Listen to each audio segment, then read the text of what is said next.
Hello, my crafty friends. Well, I was gonna planning on talking to y'all about the what Tanya and I are gonna do on Thursdays now, and then I remembered that I wanted to do something first, but I already have all this junk out here. So, let's see if I can straighten up things a little bit so I don't feel like I'm so crooked. Um, let's move this. Okay. I'm glad y'all are here. But the first thing I wanted to do was make the fiber texture paste that I need to use um, in the project today. And um, I don't have a measuring cup. I need a measuring cup. I'm gonna look real quick and see if I can find one. Um, I should have done that earlier, but we were so busy today that so many things I did not get done that I wanted to get done. I don't know if I can even get in.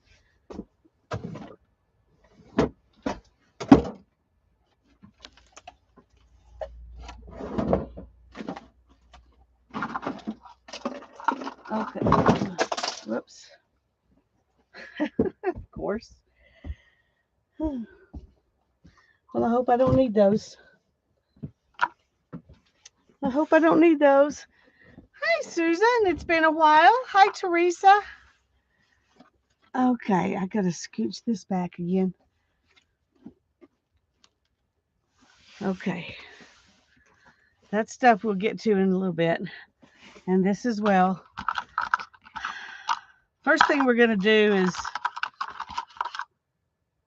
make some texture paste.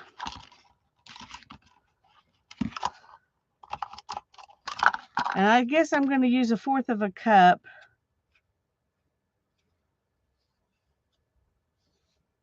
Okay. These are weird measuring cups. If you go to this line in here, then this is 1/3 of a cup. But if you go to this line, to the top, it's 2/3 of a cup.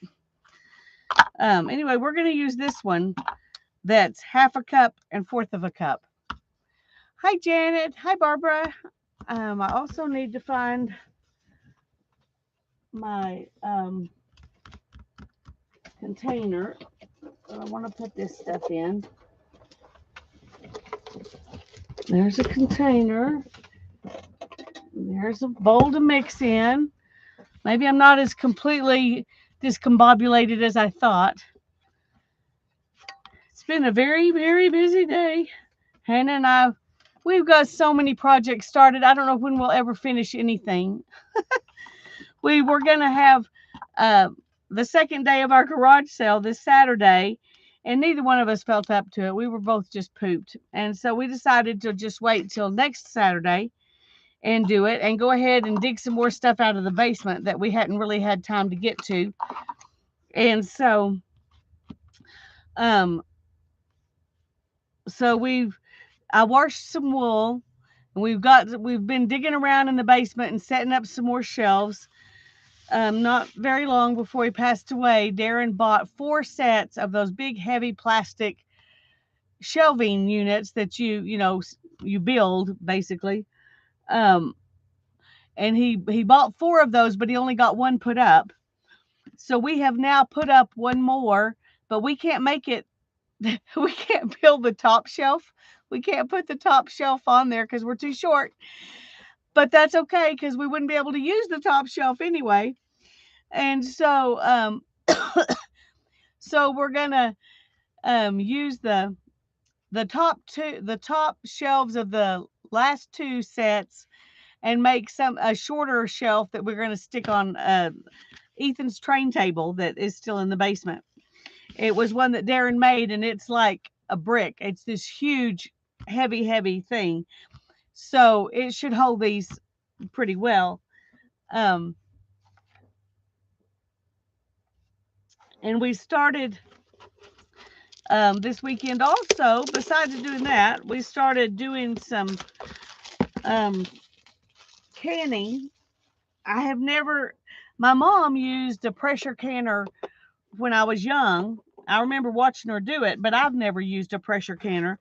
The only thing I've ever canned is sauce, hot sauce, and spaghetti sauce. And you do those with a water bath. So, hi Barbara. Hi Nashua. I'm glad y'all are here. So I didn't have any experience using a pressure canner, but we bought one. We bought a Presto because the All American, those are too expensive, and we weren't even sure how much this we would want to do. Now we're excited about it, but I think the one that we bought is going to do us just fine. So I'm glad I didn't spend 3 times as much money on the other one just because it's the best. Um, anyway, so it's been kind of trial and error, and I'm going to tell y'all my saga while we're waiting for people to get in here. But um, we decided we've got a lot of meat in the freezer, and I'm scared of it getting freezer burned and going bad. So we decided we were going to can all that meat and put it in the basement. That's why we're cleaning out, stuff on the basement and setting up extra shelves and all of that. And I thought I had read all the instructions, and I had watched tons of videos of other people canning stuff, but they were canning using the All American canners. And what? You ain't people. What are we talking about?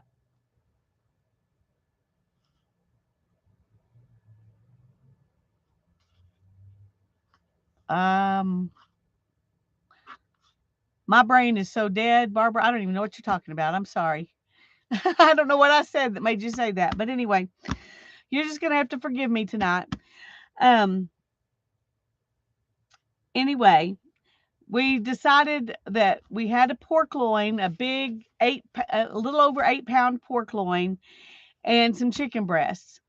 And I knew that you supposedly can get 4 pounds of meat in a quart jar. I mean, 2 pounds of meat in a quart jar. And so you can get 7 quart jars in the canner. So I thought that meant that I could do 4 jars of pork and then do my chicken breasts in the other 3 jars. Um, and I made several mistakes, but evidently, and I found this out while it was in the middle of processing, after after it had been processing for like 30 minutes, I watched a video and the lady says, "Oh, don't put two different things in your canner because the smells and stuff flavors will intermingle." So I'm like, okay, so we've got pork and we've got chicken, and they're both going to taste like pork chicken. So I decided I'd just have to be okay with that. Yes, it's preserving, but canning it in mason jars like you can pickles or hi Ross. I'm answering your question, but I didn't say hi to you. Um, and no, we're not dry canning. We're using a pressure canner. So you put water in the bottom and you fill your jars and you put them in there, and then you let it come up to pressure and stay at pressure for a long period of time. Um, First thing I did wrong was I did some pork and some chicken and put it in the same canner. I'm not worried about that because it's all, yeah, pork chicken. That's what we're going to have. It's all going to end up being eaten kind of like pulled pork anyway, or pulled chicken. So it doesn't matter. We'll add barbecue sauce to it after when we eat it. But so that mistake isn't a big issue. Hi, Linda. I'm glad you're here. Oh, no, I didn't do the dry canning because I was reading a book, and the lady in the book said she adds a little bit of liquid to her cold pack meat, and I did do cold pack because if you don't add a little bit, then you'll have meat at the top with no juices. So I did add a little bit. Um, But I was watching all these people using a different kind of canner, and everything in it and all the recipe books say let it go back down to 0 and then take your little weight off. So I let it go back down to 0. I even waited a couple of minutes longer than that. And I took my weight off and it went, psh, and I mean, it was spewing steam. And I was like, oh my goodness, it's not supposed to do that. Yeah, people call all the jars mason jars now. Um, we've got ball jars and curd jars and golden harvest jars and a bunch of different kinds of jars. But that style of jar that you can in, they now call mason jars. That's true, Susan. Um, and you preserve in jars that would be called mason jars, Ross, depending on who's talking about it. But when you're doing things that have low acid content, you have to do the pressure canning. If you're doing things like jellies and jams and salsa and spaghetti sauce, things that have a lot of, or you add vinegar to your tomatoes, those can do in a hot water bath and they don't have to be pressured. But the meats and vegetables, regular vegetables, have to be pressure canned. Anyway, when I opened that thing up, the juices had come out of all those jars and were down in my water, and there was oily stuff all over the jars because the meat, has some oil in it. And and I was like, oh my goodness, what a mess. So I took all the jars out and set them over there because you have to let them set and cool down till the next day. And they say anything under 24 hours, you could go ahead and reprocess them if the jar didn't seal or something. Well, there was so much oil on the outside of those jars, I just knew that they were not going to seal. And so I already planned to just repressure them. Um, but it was after that happened that I went and I read very, very carefully, and I finally saw something that said you have to also wait for that pressure cock thing to go down after it gets to 0. And so, um, yeah, a pressure cooker is different from a pressure canner. Um, I'm not sure what the difference is, but because both, where I live, you use a 15-pound weight. And I use a 15-pound weight on my pressure cooker, but you're not processing it for an hour and a half. You're just cooking something for 2 or 3 minutes. And that may be, so don't pressure can something in your pressure cooker. It is different. Plus, a pressure canner, you can pressure cook in your pressure canner, but you can't pressure can in your pressure cooker. So, can we say that 5 times fast? Um, they're not pressuring well enough. Yeah. And anyway, I finally found that I have to wait for that little thing to go down too before I take the weight off. So I cleaned those jars off really good. They did seal. They did seal, but I was still kind of afraid they wouldn't stay sealed. And so I cleaned them off with soapy water, and then I went ahead and took the lids off. And a lot of the water had come out of them. So one of them was like half empty of water, and the other ones were just down about this far from the neck. So I just chopped up all the meat that had kind of compacted itself in there when the pressure was released too quick, and I chopped all that up in the juices and added more chicken broth, and then I sealed them back up and did it again today. Now they look beautiful. You look at my jars and they're still sitting, so I can't bring it out and show you, but you look at my jars and it looks like pulled pork. I'm like, yes. So I have 7 quarts. Oh my goodness, Susan. That's horrible. Well, I'm being very careful, I promise you. Um, but the second one, the water is pure and clear in my in the bottom of my canner when I opened this one. So I was like, yes, I did it right this time.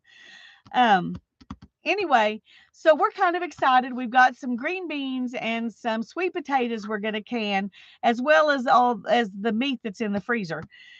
And that way we won't lose meat to freezer burn, because we have quite a bit of meat in the freezer. And I was really afraid of that happening, since it's just me and Hannah eating it now. So,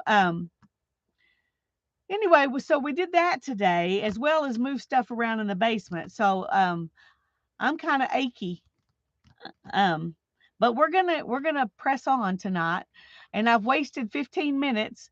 So we're gonna go ahead and make our texture paste, so we'll have it ready when we get to that place in our project tonight. And after I make the texture paste, I'm gonna talk about the project that Tanya and I are doing in our Thursday streams.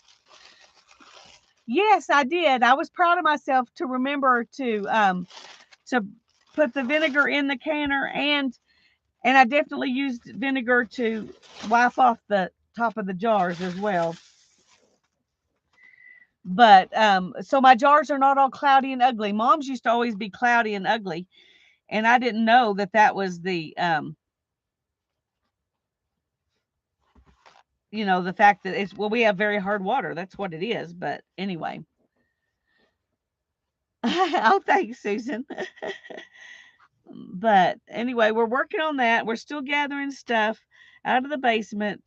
We've got stuff that's been in that basement for years and years, and that really we needed to clean out a long time ago. We just never bothered. But now we have a reason to clean it out, and so we're cleaning it out. We're not getting rid of any of the Christmas stuff or anything that we think there's a chance Ethan might want. So that when he comes home to get his stuff, if he wants any of that, he can have it. I don't want to, get rid of anything that he might find sentimental. But there's a lot of junk down there that is just junk. So, hey, Barbara, I'm glad you're here. You were asleep at the wheel. Oh, thank you, Janet, for posting that I'm on. I appreciate it. Janet saves y'all because I'm either too lazy or too forgetful most of the time to think to post that I'm on. Um,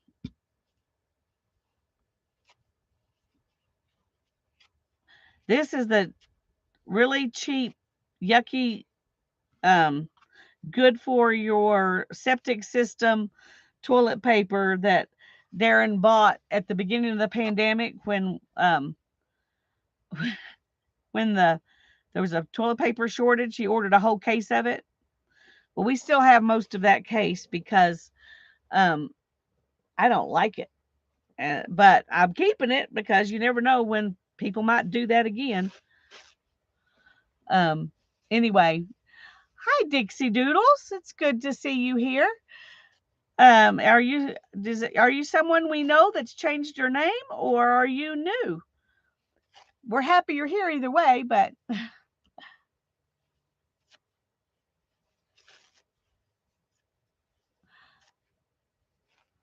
yeah, keep the stash of toilet paper handy. You just never know. And with the supply chain issues we're having, who knows? It might happen again. So I'm not getting rid of it. I'm keeping it.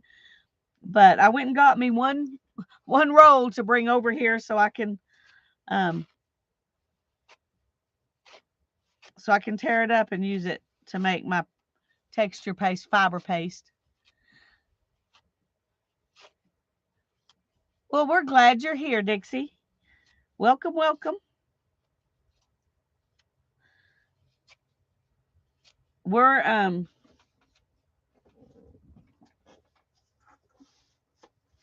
we're working our way through this book.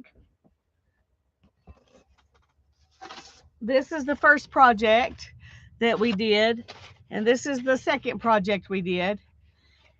And so we're going to work on the third one today. But it asks for fiber paste, and I told myself I wasn't buying anything just to do these projects. So if I can find a DIY, I'll do the DIY, and if not, we'll just skip whatever medium she's using that I don't have. Basically, what she's doing is using watercolor with mixed media. And I didn't realize that at first because I wasn't paying attention. I didn't read the book. I just thought it looked like a, oh dear, just a second. Oh, let's see how many things I can knock off at once.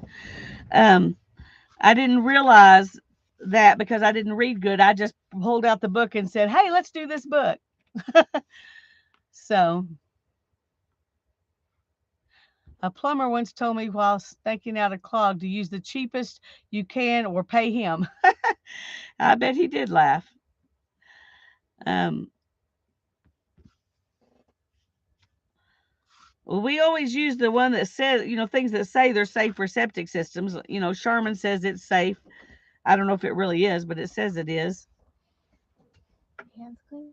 Um, Pretty much, yeah. Just thought you'd like to pet and see how soft it's got. Okay. Oh, Hannah just washed some green linen and hung it out. Oh, cut that off. I might need that. Got some fibers. Anyway, she hung it out to dry on the line. We made ourselves a clothesline. That's another thing we did this weekend was make ourselves a clothesline outside so we can dry things outside. We're trying to save electricity as much as we can, as well as just wanting a way to dry linen that's not going to kill it because she's got several linen projects coming that she's planning to do. So,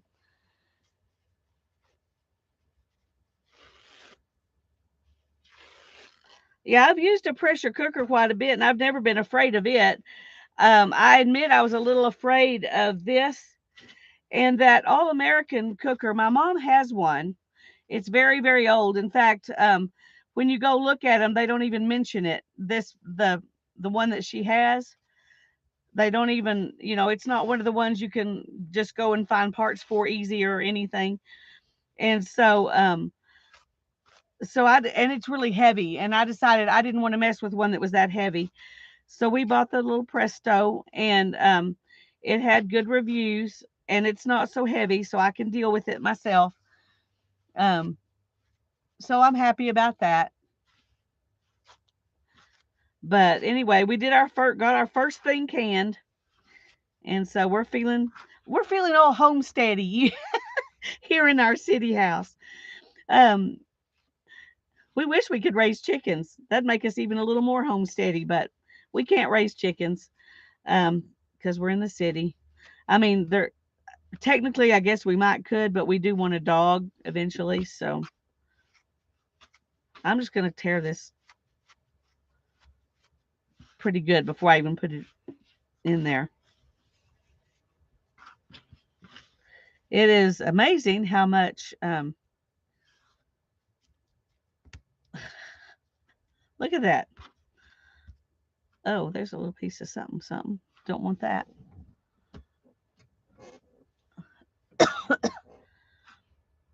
Okay, it's got a lot of this to do. Danny's sister Cheryl is crafting. Is this the same sister Cheryl we're used to, or are you another sister Cheryl? Did you change your name, or is Danny's sister somebody new? We're happy you're here either way, but I would like to know.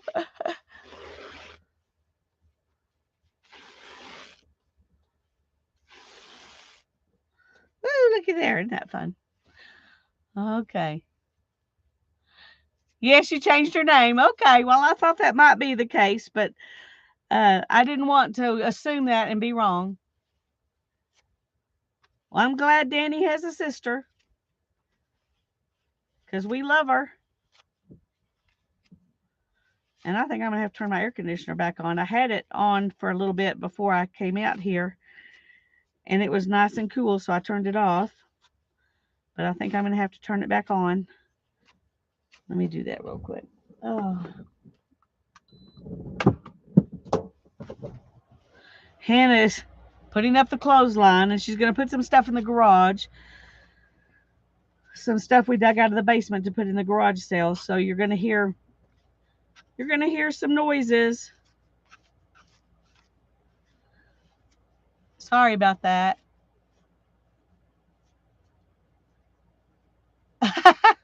Just shopping for an air fryer and then changed your mind. I have looked at air fryers many times and Instapots. My sister just thinks the Instapot it was literally a gift from God. She just she loves her Instapot. And I'm like, well, I've got a slow cooker and I've got a pressure cooker, and I like both of those and I know how to use them. So I didn't buy an Instapot, but she really loves hers. But I have never and I've used hers when I was at her house watching her kids. I used it, but and that's when I decided no, I really don't want one of these. But I haven't ever tried to use an air fryer, so that's interesting. Um, let's put a little water in it.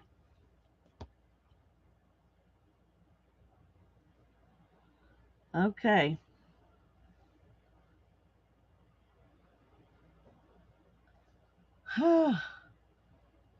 Got your watercolor book. Yay! Well, we're going to work on it with this in a little bit. Um, but I wanted to get this made first so that we don't have to stop and bake it when we get to that point. Yeah, I love my slow cooker, crock pot. In fact, well, we had three different sizes, but two of them are both really big. And I decided since it's just me and Hannah, we don't need a big crock pot. I mean, two big crock pots. So we put one of them in the garage sale.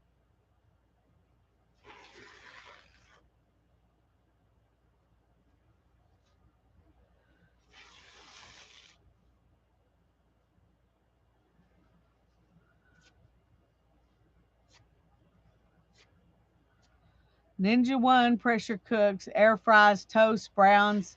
Wow. Well, we looked, I guess it was last summer. Darren was wanting an air fryer, and he knew everybody was all over the Instapots. And we found one that was like an Instapot air fryer. And I don't remember what brand it was, but he was like, let's get this. And we looked at it and we ended up not buying it. And was like, we have no space to put another kitchen anything. And so yeah, I've seen a lot of people do love them. I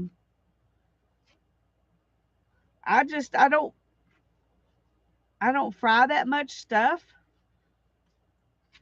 Um, but when I do, I fry it in coconut oil, and coconut oil is good for you. So I don't worry about that. Um, and so I haven't bothered to buy one, but I did buy a pressure canner, and I bought the small one, the short one that will do quarts, but it won't do 2 pints. Some of them are taller, and you can stack two layers of pints. And I didn't get that, and I was kind of regretting it after we decided all the other things we were going to can until I started trying to take stuff out of this one, and I was like, oh, I'm so glad it is not any taller than it is, because I'm short, and a taller one I would have trouble getting stuff out of it. So it's great for cooking at the last minute. Yeah, oh, I'm sure it is. We all like those things that are convenient, and and that's one reason we have so much meat in the freezer that we need to do something with is because it's not convenient to let it thaw out for 24 hours before we use it. And I'll forget to take it out of the freezer, and so then we just go get something or whatever. And so that's another reason we're trying to, because if you've got it pressure canned, then you've got meat that's cooked, and it's got, well, mine has salt and pepper. You don't have to put salt and pepper in it, but and then you just add it to whatever you're going to do, and it's fast and easy, and you have no excuse. You can't say, well, I have to go out to eat. Okay, I'm just going to that line, and so I'm going to do basically a fourth a cup of this, and then and I don't know, do I have too much water? I think I may have too much water because it's pretty wet. I'll just I'll just squeeze some of it out into my trash can. Okay, there we go. So you got your fibers. This is a fiber paste, a DIY fiber paste that we're making. Some of you, I think, have already made this. I'm slow. I didn't make it until today, but one reason was because I wanted to go ahead and do it where everybody could see. And this may not be the best bowl. I may need something that I can stir it better. It's domestic goddess time. Okay, Barbara. Bye bye. I just now realized what you were really saying. I'm slow. Like I said, my brain is tired. We're supposed to get a little bit of rain every day for the next 4 days, starting tomorrow. I hope and pray that we really do. We need it very badly. We need it very badly. But we were, Hannah was going to mow today. That was another thing we were going to try to get done. And she got up early this morning and went out there to mow and realized that all our garage sale stuff is piled in the garage in front of the mower. So unless we took all the garage sale stuff out to get the mower out, she couldn't mow today. So she didn't mow today because neither one of us were in the mood to do that. Okay, I'm thinking any of you who made this already, Janet, I think I know you made it. I don't know who else did. I can't remember. Did, do I need a bigger bowl so I can stir it better? Hi, Julie. So glad you're here. Yes, I am, Dixie. I'm in Amarillo, Texas. Are you in Texas?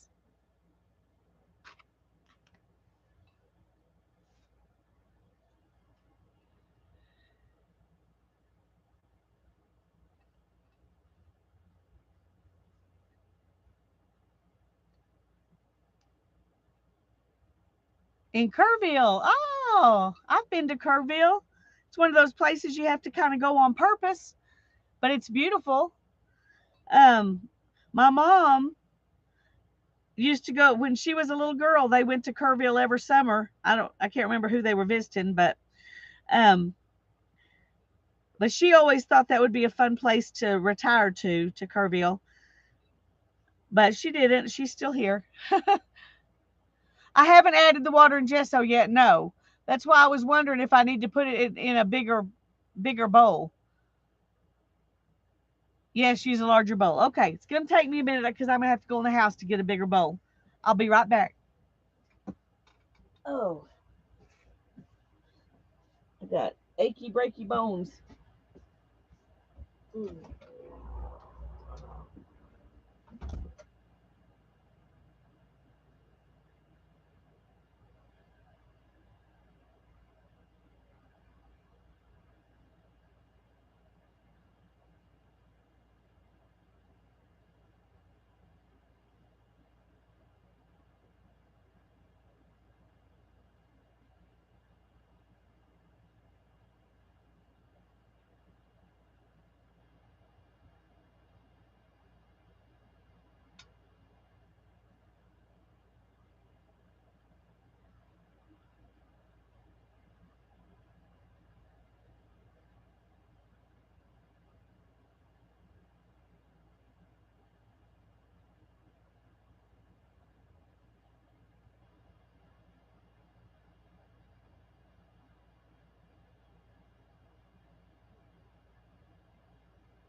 Okay, sorry. I got, oh, and I left my masher in there. I got to go back. I'm sorry. I'll be right back. This time it'll be faster. I promise.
Okay, sorry. I thought I'd just run in and grab a bowl, and then I realized I can't cook and I can't use this bowl for food anymore. So I had to find things that I would be okay not using for food anymore. And the I had to have a masher and fiber. So I mean in a bowl. So I got that. Now we're gonna put our glue and um, glue and paint in there. Hi Brittany. Hi Tanya. I'm glad y'all are both here. Oh, is Beth here too? I missed her too. Hi Beth. Hi Gloria. Hi Barb. Wow, I missed a bunch of people. Woo! I'm glad y'all are all here. And if I missed anyone else, I'm sorry. I'm glad you're here. I'm just going to pour this about half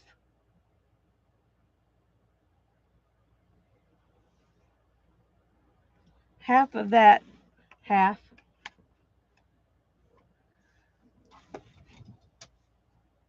and then paint.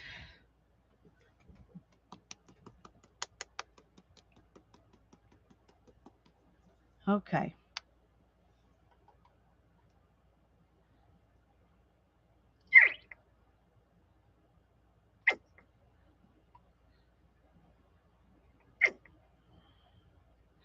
All right.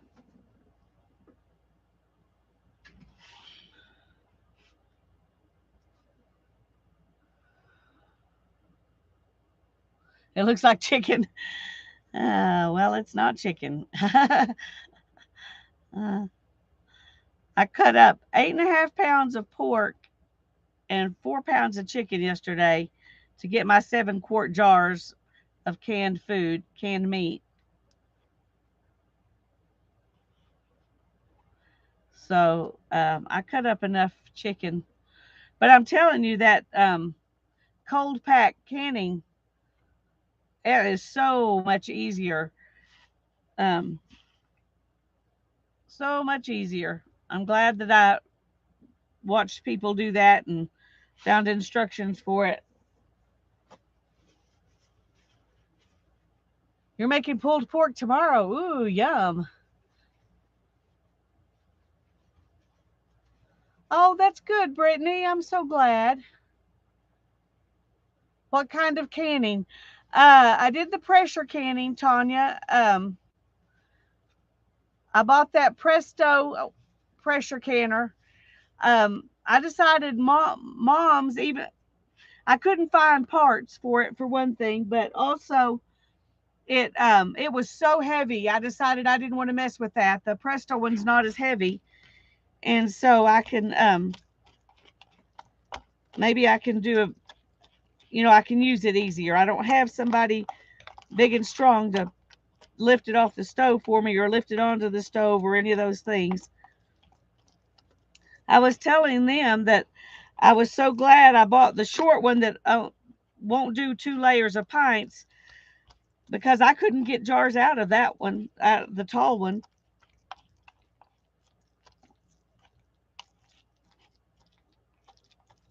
Anyway, when I went in the house to get this bowl, I realized it had to be something I wasn't going to eat out of or put food in.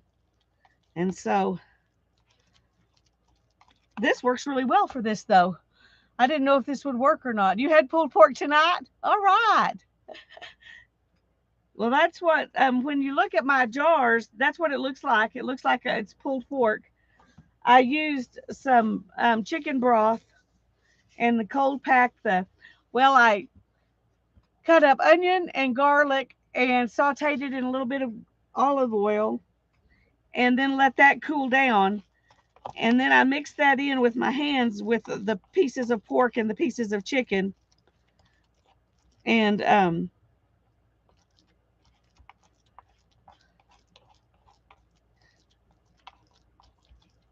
then canned all of that together. You can't even see the onions and garlic. I'm sure they just disintegrated, but the flavor will be there, and that's what cares. That's what I care about. So,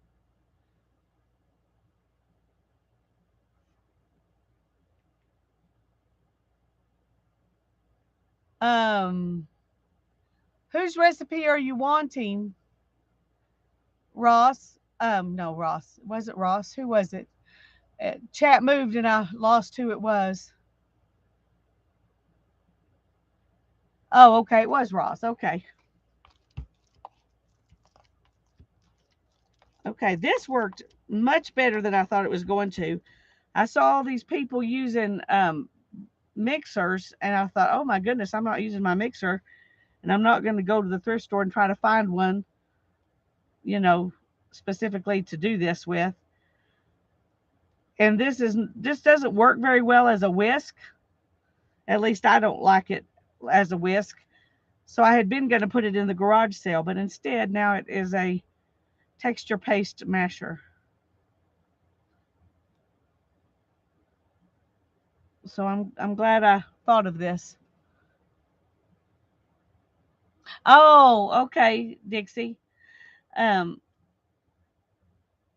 yeah, it was. I had quite an adventure in my first pressure canning, um, my first foray into pressure canning, but I'm looking forward to it. While I was watching those videos, I saw one on making ghee and therefore having a, what would you call it? A shelf stable butter alternative. And I like ghee, so I didn't realize that you could put it up and that it'll last a long time. So I decided I'm going to do that too. I don't know what I did with my um somewhere. I have wipes and I can't find them, and I have gross hands. I need wipes.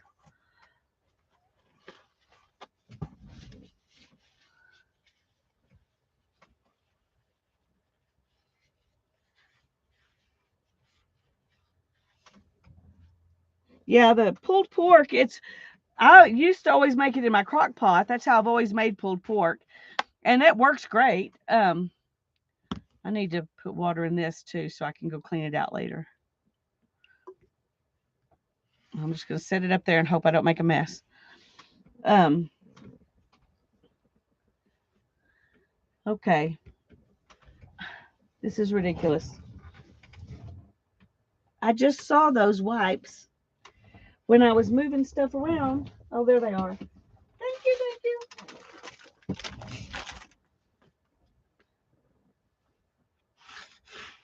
Oh,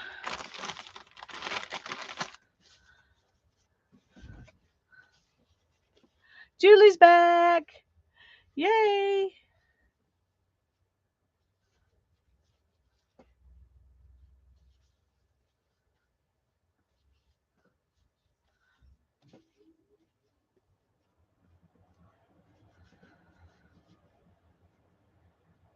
Anyway, I was glad we were able to find a space and so grateful that Darren had already bought those shelves and had already moved them to the basement because that would have been a lot harder for me and Hannah to do um, by ourselves. So I'm I'm very grateful for that. Now I need something to put this into here. I'm just not so prepared. Okay.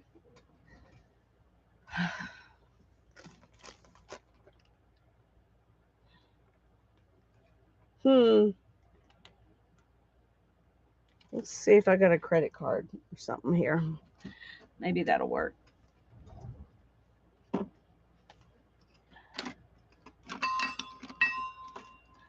Ding, ding, ding. Let's get that out of the way so I'm not making so much noise. And of course, I can't find a credit card because it's in the garage because I moved stuff out for the guys who were supposed to come work on my sprinkler system that they have definitely not called me back. Okay, I am going to.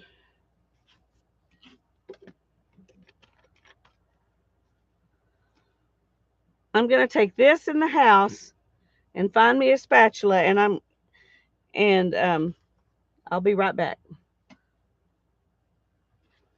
Sorry, I'm so unprepared, y'all. Oh, well, that's good. Let's go it everywhere.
Oh, okay.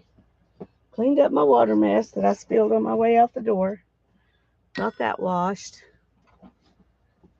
Oh, get this out of the way. Okay. Whew. Hi, Mina. Yeah, I decided to. I had a plastic spoon, so that's what I'm going to use. Oh, I probably should have gone ahead and gotten something because I'm going to need to spread this on my paper. Ah! How many more times am I going to have to run in the house tonight? Y'all are going to just get tired of me running in the house and go do something else.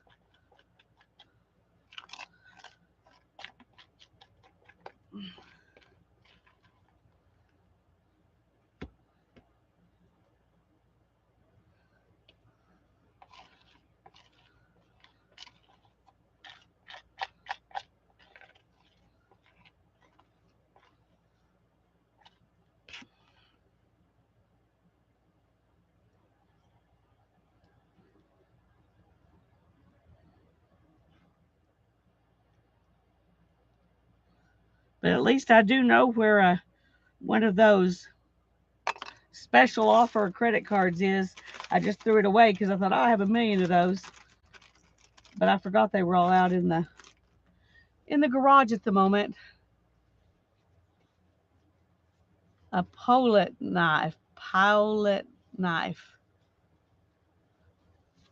Oh, yeah, that's a good idea. And all of my palette knives are in the garage too. And they're back so far I can't get to them because they're behind the garage sale stuff. Tell you, I'm just not very prepared. The mix is a half, a fourth of a cup, a fourth of a cup of um, toilet paper torn up into water to make kind of a toilet paper pasty thing, and then an eighth of a cup of butter, an eighth of a cup of glue, and an eighth of a cup of white paint. So you've got twice as much of the fiber as you do the paint and the glue. So okay, um, I'm gonna go back in the house one more time. Butter, I know, yeah. I'm gonna go back in the house one more time, and I need to clean most of this off. I don't want to rinse it down the sink. So twice as much of the fiber as the glue in the paint. So you can make it whatever amounts you want as long as you double up on the fiber compared to the glue in the paint. And the lady I watched, she ended up adding more fiber. So I guess I packed mine tighter than she did because I didn't need to add any more. So, okay, one more time. Wash this, get a credit card. I'll be right back. Thank you, Janet.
Okay, got my stuff cleaned up.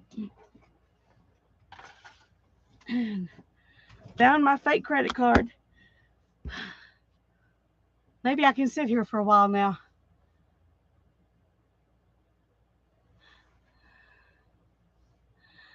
Oh, a sink would be great, but there is no room for a sink.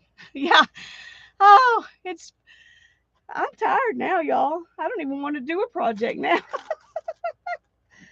Oh, that's silly. We'll do it, but oh, okay. But I found my credit card. I've got my paste made. Okay, so now we are going to relax here a minute.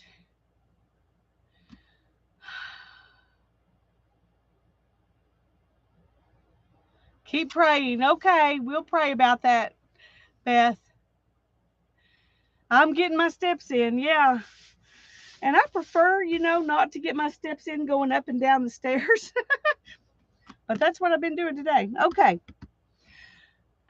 Before we go on with our project, I want to talk about this stuff that for the project Tanya and I are doing on Okay, I'm going to try and consolidate these and the two little jars you saw into two of those nail mouth boards. okay, that's perfect. Because I know you want to use these jars instead. Yeah, that's a good idea. Thanks. Okay.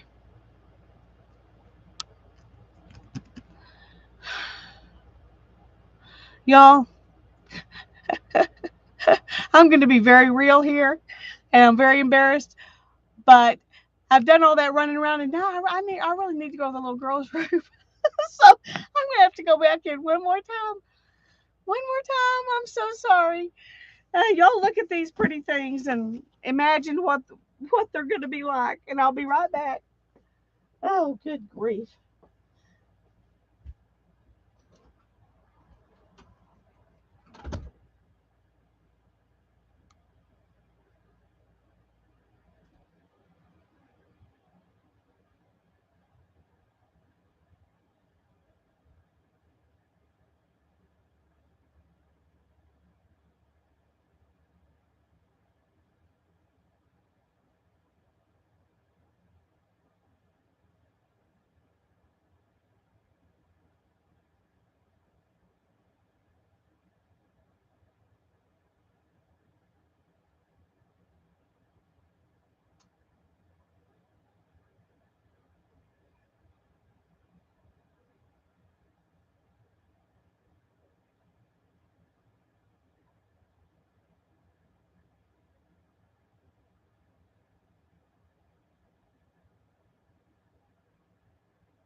Okay, sorry, y'all. I had to be a mom for a minute too before I could come back out here. Hi, Dana. Hi, Dar. I'm so glad to see both of you. Sorry you came in and I was off. Oh, okay. And I hope that nobody said anything I need to know about in chat while I've been off running around. But if you did, say it again in caps so I can see it. Um, okay, these are the things that I have collected so far. I'm trying to figure out what to start with. I'll just start with what I've got on the table. I have this little Fannie Merritt Farmer, the original 1896 Boston Cooking School cookbook. Of course, this isn't the original because it's a reprint, but is it, I was going to see when this one was actually printed. It's a penguin book. Thank you, Sherry. um, this was printed in 1995, so you can tell they didn't do it on very great paper because it's already, but it's got some recipes in it. I don't know if I'll use it or not, but I bought it for this project at the, actually I got it, I think at the library book sale, but I got it for this project. Tell them what it's for. I don't know what it's for. No. Tanya and I on Thursdays, starting next starting this Thursday. This is Monday. On Thursday, on Tanya's channel, we're going to start making a cooking themed book. Whether it's going to be a journal to write in, or something to keep recipes in, or just a book with fun stuff about cooking in it and pretty pictures and stuff. I think Tanya has a real plan for hers. I don't have a real plan yet. I have some thoughts in my head, but I don't have a real plan. Um, so that's what we're going to do on our Thursday streams for the next couple of months until Tanya runs off um, to travel the country again. You love to eat good foods. All right, pass on the peas. I pass on lima beans. I'll eat peas, but I don't want lima beans. Okay. Anyway, I've got this little book. All of these books are probably things I picked up at thrift stores or library book sales or garage sales. This is a book where you're supposed to put your family recipes. So what it has is a picture, and then it has blank pages. And somebody wrote a few things in it, but not much. It's mostly blank pages.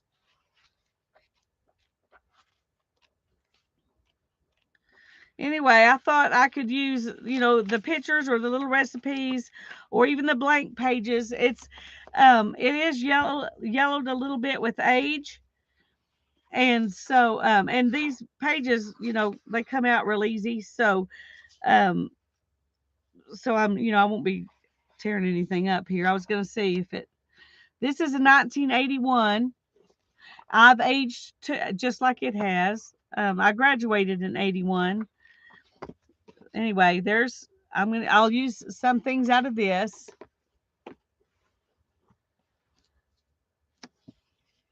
Only eat them if they're mixed with a bunch of other stuff. I have, that actually has a recipe in it. I have a bunch of different old recipe cards that I've picked up at thrift stores. There's just index cards. These are, I think, supposed to be labels for something. Um, so I've got all those. I don't know what I'll do with them. I don't know if I'll do anything with them, but I've got them. And I've got this Amish Mennonite cookbook, which I think will be good. No plan, ladies, just gonna wing it. That's right, Tanya. That's right, just gonna wing it. Which means that, I don't know how fast we'll get done. We may have to finish it after she gets home. But I really like the font.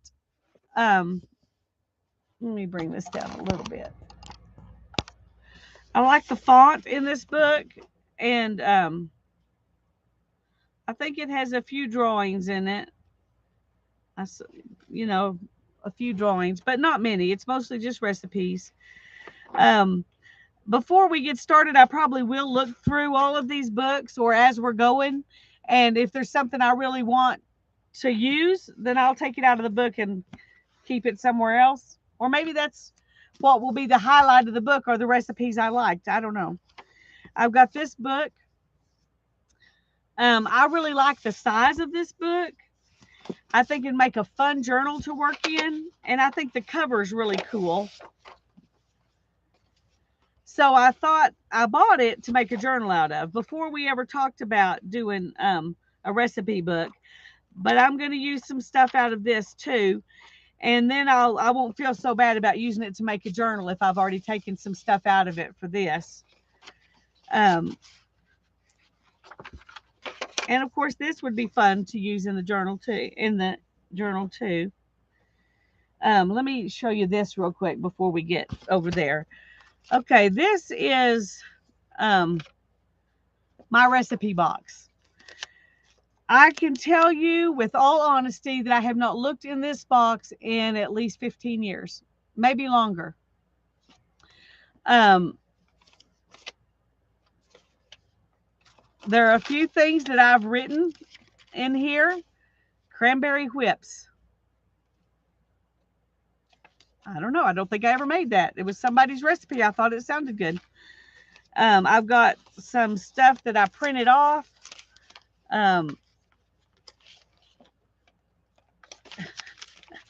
All kinds of weirdness in here. There's a dill dip. A friend gave me these recipes. I don't remember which friend though. Cold bean dip, pork chops and rice. Ooh, no, that's not the one. I had a recipe with pork chops and rice that you put bacon in the bottom of the pan. That was really yummy, but this isn't that recipe. But anyway, here's tuna noodles out of the Velveeta thing. So, and then, and that's just at the front. I've just got stuff stuck in here. And these are salmon patties. That's my mom's recipe. I wrote all these that you can tell by my horrible handwriting. This is Helen's cherry pie. So these may end up being some of the the recipes that are actually showing in the book. The other ones and the ones out of these books may just be backgrounds and stuff. I don't know. Oh look, Julie, did you know you have a Hallmark store at 34th and Coulter? Says so right here. Julie's Hallmark. Cream cheese pumpkin pie. Um, got pumpkin cookies, candy cane cookies, snickerdoodles, monster cookies, Arlene's chocolate cookies, molasses. Oh, I didn't realize I wrote so many recipes down. This is going to be a treasure trove here. This is going to be cool. Okay, I might be getting um I might be getting a little bit of a plan. I don't know. I didn't realize I had so many recipes in my own handwriting. And they say you need to do some stuff in your own handwriting, and I rarely ever do. So this may be the time. Um, I've also got this box I got at a thrift store, and it has recipes from Spice Islands Company, a complete calorie guide from Good Housekeeping, all kinds of things out of magazines. Here's somebody else's handwritten recipes. Bye bye, Roz. I hope you will. Thanks for coming in. Spice cookies from Jean Hersey. Anyway, I don't even know what all's in here. I looked through it one time before with y'all, so I'm not going to do that right now. But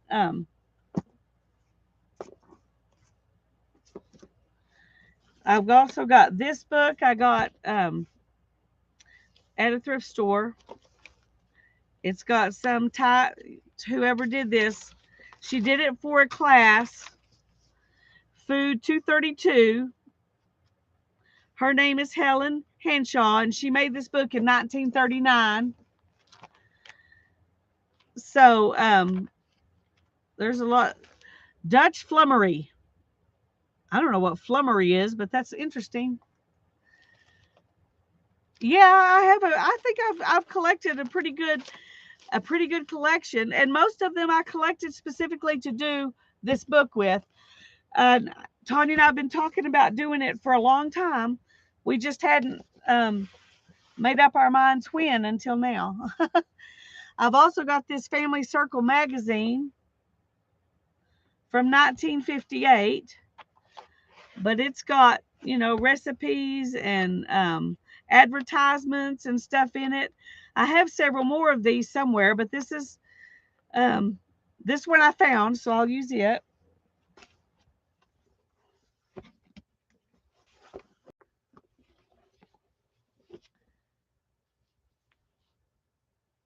And then this book, I got this at the library book sale, I'm pretty sure too. It's got a lot of drawings in it.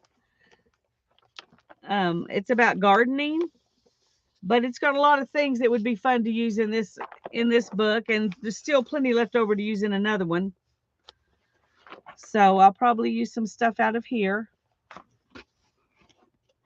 Yeah, it is very yummy. I felt very excited when I found this. It was like, oh, this was 1975, so it's not as old as it looks. And then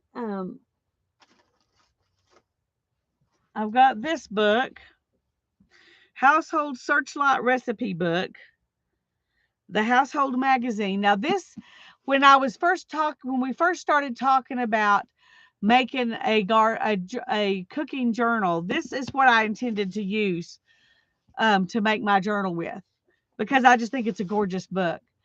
Um, and then I was gonna, take pages out of it and use the pages that are in here for background. I don't know that it's in good enough shape to use that way. Um, but eventually it's messed up here. Eventually I probably will. Oh, it has a place for you to put your own recipes in there. Um, Eventually I probably will make a journal out of the cover. But for right now, we're planning on I'm planning on using some of it in this book if I need to. I've got, it's mostly just recipes. Um, but I love the paper, so we'll see. And then I've got this book that is also someone's school project. This one's Home Ec 101, and I'm assuming it's a college class because I don't really call them that in high school. This lady did experiments, and she would write up everything scientifically. This is experiment number 2, I guess. Object: to determine the best conditions for the cookery of fresh fruits. A. Par, core, quarter an apple and cook in boiling water to cover with lid on. When tender, add 2 tablespoons sugar and cook until dissolved. B. Par, core, and quarter an apple and cook in syrup made from half a cup water and an eighth of a cup of sugar. Note the size, shape, clearness, and flavor. When should each method be used? So this is fabulous, and yes, I love her handwriting. Um, it's all coming apart. Even the book itself is falling apart. But this I got. Um, the the house next door to me, the man who owns it used to do estate like antique sales out of it, and this has been in that house at every one of those sales I've been to, and he had I can't remember, 20 something dollars on it, I think. And I'm too cheap, I never would buy it. But a couple of months ago, his daughter-in-law, he's he had a heart attack, and he's in I don't know if he's even still with us because I haven't had a chance to talk to her in over a month. But he was fixing to go to rehab And so she said that, um, I don't know if he mentioned to her husband, who is his son, or if he just mentioned us in the past, but she came over and told me and Hannah that she wanted us to go through that house and just take home anything we wanted. And this was one of the things I chose. I also got a couple of quilts. I got a lot of stuff, but this was something I had been eyeing every time I went in there, and it was always money I wasn't going to spend, or an amount I wasn't going to spend. So, so that, is precious too. I've got this. This is the newest looking thing I have here. It's not the newest book. This is, I think, from 1975. 1969, it says here. I thought it said 75, but it's 69. So, um, but whoever had this one took very good care of it, because it's very nice. I mean, it's really in great shape. But the insides are really old. So, um, it's like the outside aged better than the inside, which is kind of unusual for these books. So, yes, Mina, I think it was. I think it was meant for me, and I'm grateful that I have it. Um, anyway, my thought is to use this book, this, since it's in such great shape, to use it as my cover. And somewhere, if I can find them, I have a bunch more of these I took out of another one. But as it is, there are 20 of them in here. And so that's 40 pages. And I could get, anyway, I'm going to use these as pages to work on. And then I may take some of these and glue 2 or 3 of them together and make pages that way, because I don't want to have to punch a bunch of holes to use this book. So I'm going to use what's in here as my substrate. Um, and yeah, my mom had one of these books. Um, she's probably still has it. It's much older than this. More, I think mom's is like the one Tanya had that she showed, that was kind of falling apart, that she showed in her stream on Sunday. I think that's the one that my mom had, but it was a Better Homes and Gardens book. And so this is my plan for my substrate. These are bigger pages than I normally work on, but I think with all the stuff I've got, and if I am going to highlight a recipe on each page, then I think I'll need a bigger book. So I think that'll work out well. Hi, Vanessa. I'm glad you're here. So there's the stuff that I'm going to be looking through and using, unless I come across some more stuff. But right now, this is what I'm planning to use for this project that we're going to start on Thursday. I'm not sure. I haven't decided yet if I'm going to leave this like this. I thought about collaging some bits of pieces of old recipe, around it, but leaving the words and just collaging some pieces of old recipe there in the back. I'm not sure. I'm still thinking about that. But anyway, I think this is going to be a whole lot of fun. So now I got to find a place to sit all this stuff while we do our project for tonight. Okay, let's. I gotta try to stack things where I can grab them easy. Well, thank you, Beth. I'm looking forward to it. I think it's going to be fun.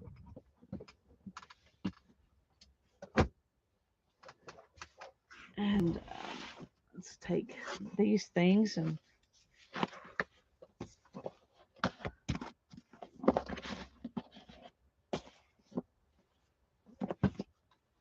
I think I need to see if I can find a rubber band to put around those, or I'm going to end up with them all over the place. My mom and Daryl are very generous people, and they donate to a lot of charities. So they have like 150 other charities that send them stuff all the time. So when they get mail, the mail lady literally has to rubber band their mail together. I mean, it is like this every day. It is insane. Um, they threatened to move and not tell anybody their new address so they could just stop getting all that mail. But so I have lots of big rubber bands because they give them to me because they get them in the mailbox. That's what happens when you're, um, he gets stuff and she gets stuff. So they literally get a box every week and put their junk mail in this box. I mean, it's ridiculous. And when they're gone, like they are this week, I go collect their mail and I literally have to have a cardboard box to put their mail in for 1 week. And if and their newspaper, used to, if you collected somebody's mail and newspaper, the newspapers would fill up a box and the mail would be a little bit of stuff, but their newspapers are way less than their mail. Okay. Hi Sharon, I'm glad you're here. Okay, Julie. Okay, the one thing I want to do is show y'all the results from the last project that we did with the bead gel. It looks really pretty, I think. And then this is the first project we did.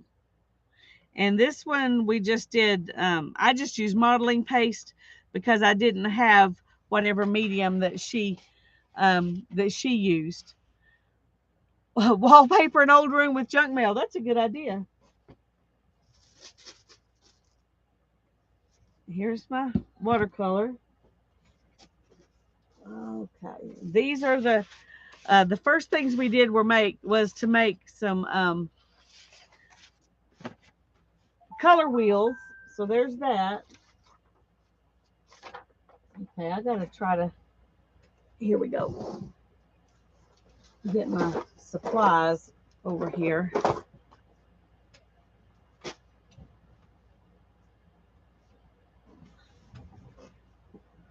Whew. Okay. Um, for those of you who haven't been watching, this is the book we're using, Fast and Fun Watercolor, Painting Techniques, No Drawing Required. Now, that's all it says on the front. So you think this is all going to be watercolor stuff, but it's not. Thank you, Linda. So she starts out, giving you a supply list. And then each project, she adds supplies that aren't on that first list. So I'm just going to warn you about that. She talks about different grounds and things that you're going to use. And I'm going to use what I have or what I can make, like I made that paste tonight. And what I don't have, I'll just do without. Oh, thank you, Dar. You're so sweet. This is the first project we did. Somewhere I have that too. Where is that? Where we just mix, we put colors down and let them mix after we did these. We did all that the first night. And then we talked about honoring our physical space and our mental space and our emotional space. And then we started the actual projects. And this is the first project. And this is how hers turned out. And let me get mine. And this is mine. So it's not exactly the same by any means, but she's an artist, a watercolor artist, and I'm a mixed media artist. So, of course, she's a mixed media artist too. But anyway. And then she shows a bunch of other things we could do. She's working through the color wheel in each of these projects. And the first one she did was yellow. Even though there's lots of other color in here, that was the focus of the first one. And there's some more paintings she did where she felt like she was focusing on the yellow. And then, The second one is yellow orange pears with glass bead gel. So now she's focusing not on yellow, but on yellow orange. So that would be this one here. And this is her project, and this is mine. And I like this one better. It was more fun too for me. That was a fun project. And then she shows some more pictures she did with more yellow orange, or kind of, I would just call it a golden yellow instead of a yellow yellow.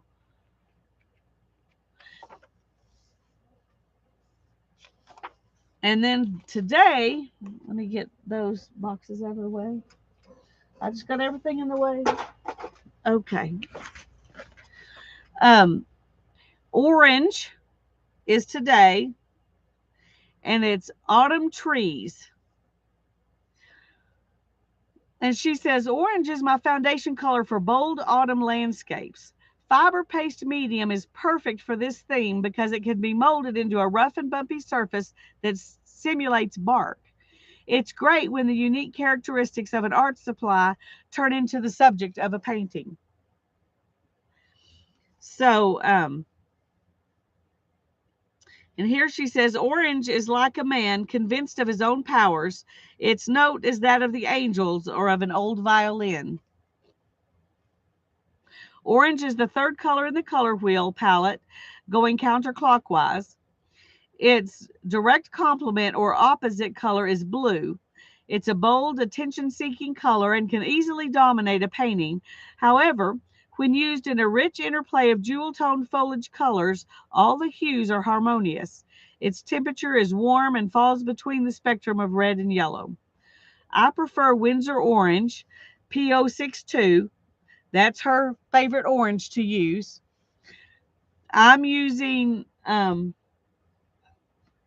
Shinhan um, paints,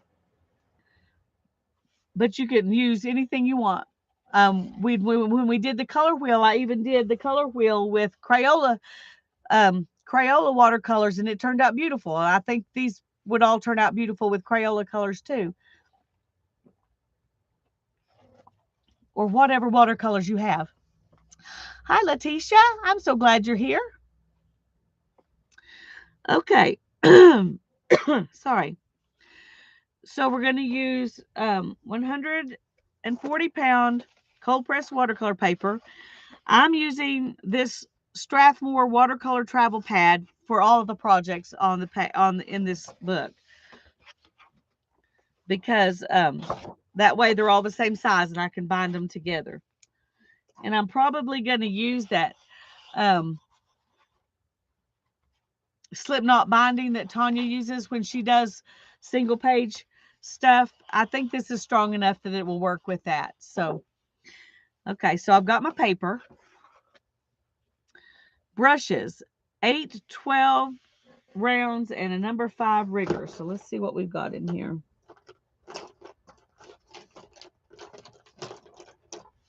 What is them? This says it's a 0.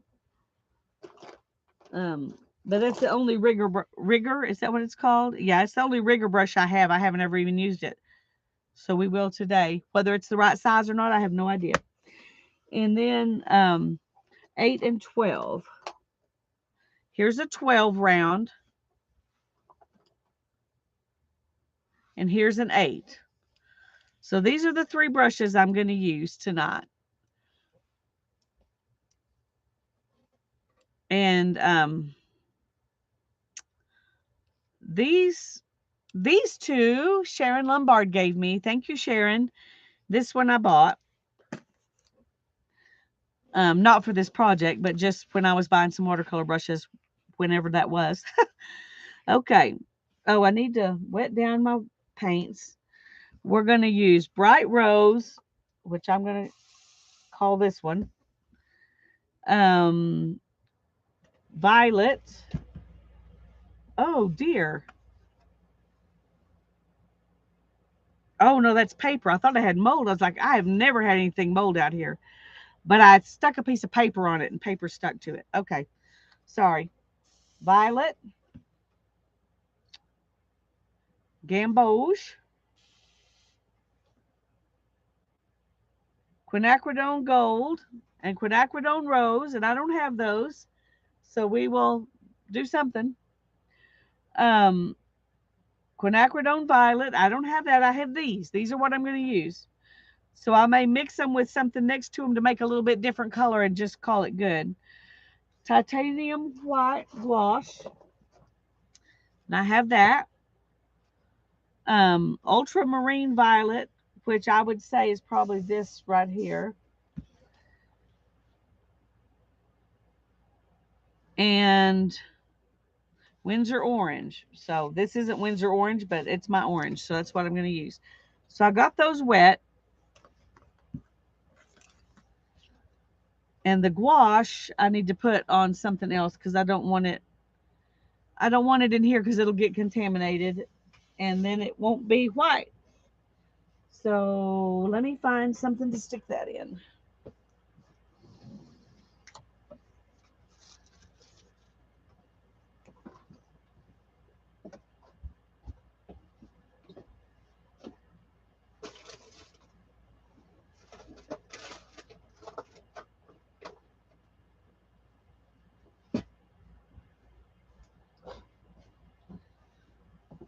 Okay, here's a little plastic lid. I'll use that for my gouache.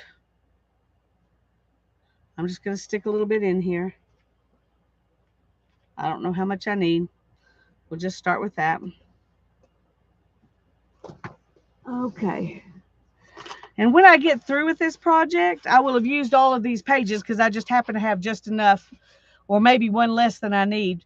And so I'm going to make my cover with the backs of both of these partial blocks that I'm using. So we're going to use everything. Okay. Crayons. I have some metallic crayons and some regular crayons. Salt. I have my salt. A palette knife. I have a palette knife.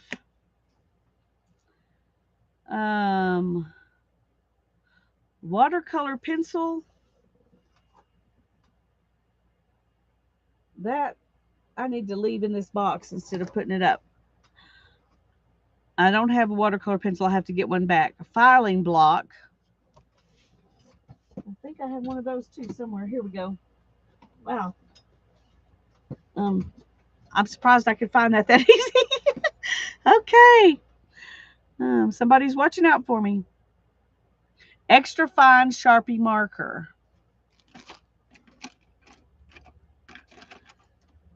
Extra fine Sharpie. I know I have one of those too somewhere.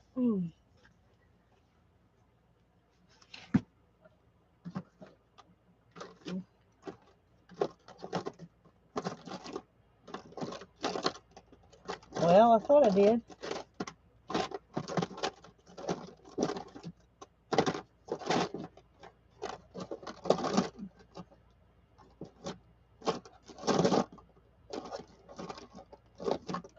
Well, there's one. Hopefully it works. Because the rigger brush is so named for painting the rigging on ships. Cool.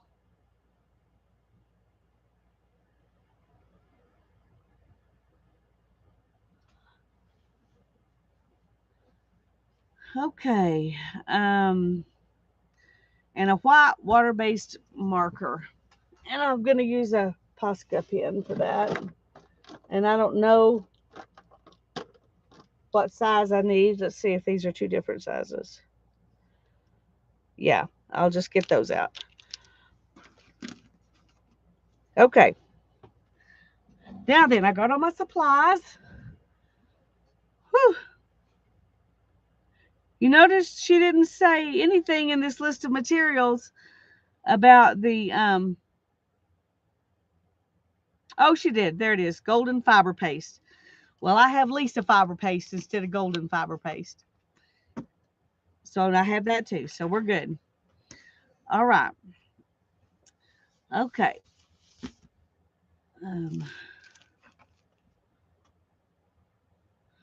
Okay, the first thing she always does, and I think this is just the way what she always does, is she scribbles on the paper with crayons.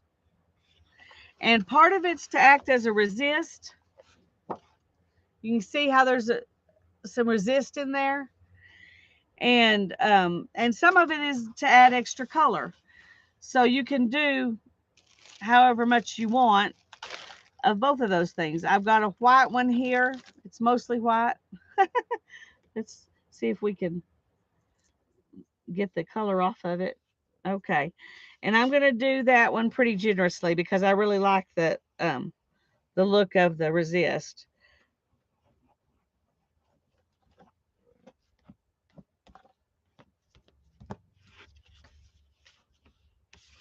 Okay. There's the white. And then we're going to use orange. So I'm going to go ahead and do some orange.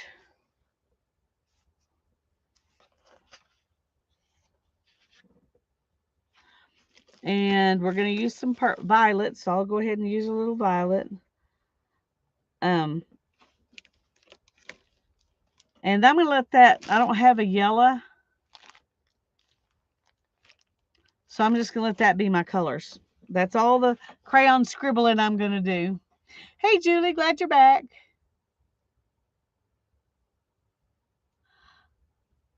Okay. So make a background wash on watercolor paper pre-scribbled with crayons. Paint a loose watercolor wash of orange, yellow, bright rose, and bright violet with a large round brush.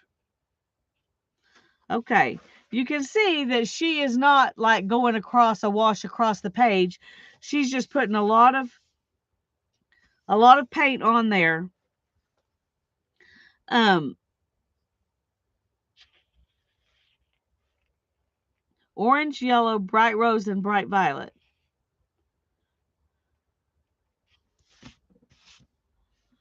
Okay, we're going to start with that. And I'm going to move this out of the way. And I need water.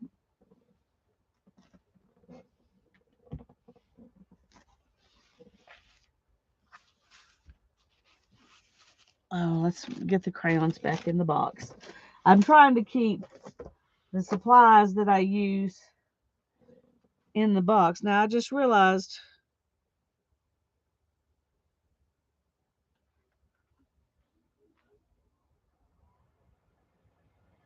I'm looking to see when she's going to tell us to use the watercolor pencil. Maybe she doesn't. Okay, I'm not going to worry about it. Okay, she says paint a loose watercolor wash of orange, yellow, bright rose, bright violet with a large round brush. While the paper is still damp, sprinkle on some salt for texture and let it dry. Okay. Now the problem is that this will take a while to dry, so we may play with something else while we're waiting on it to dry. I don't know. Um, okay. And it's, let's see, orange.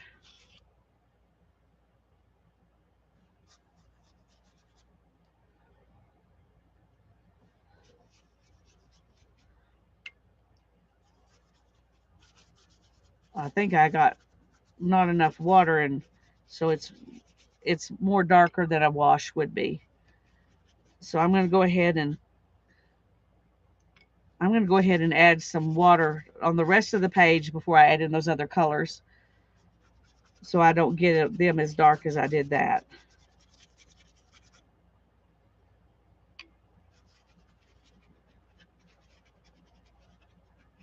Okay.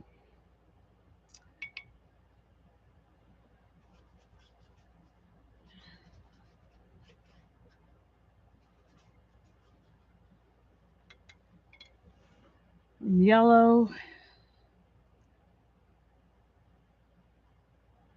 Ooh, that ended up mixing. My table's not flat.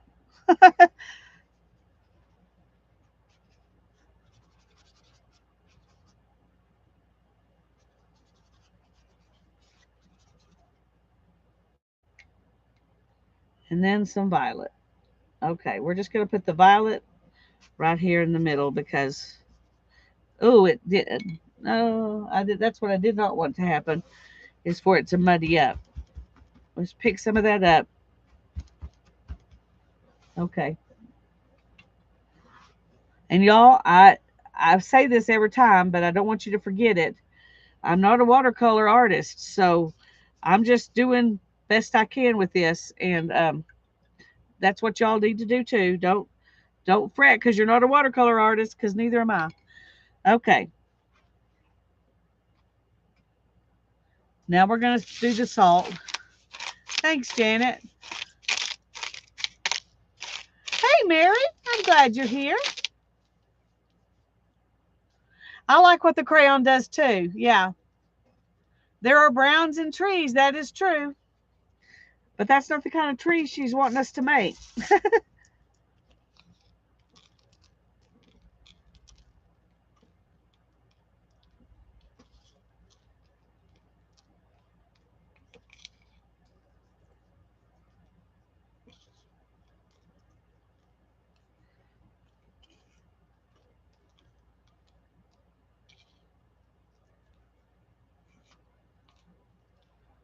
Okay, we're gonna we're gonna call that good. And now I need to find a flat place to let it rest. So give me a minute while I look for a flat place or make one. Okay, here. Alrighty. Here's a watercolor pad. I'm going to let that be my flat place. And then I'm going to stick it somewhere. Okay. No, that's not flat. I don't have any flat places because everything's piled. Okay. That's just going to do. It's going to do. Okay. Now let's see what we're going to do next. But before we do it, we're going to let that rest. So, oh, let it safely dry. Yeah, we're going to do our best. Okay, number 2 says use the same brush to paint a large body of rose wash to block in some abstract tree shapes.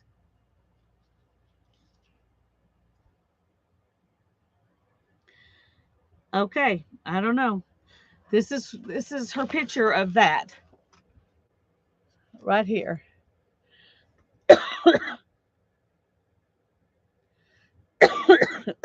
Excuse me. Let me get a drink.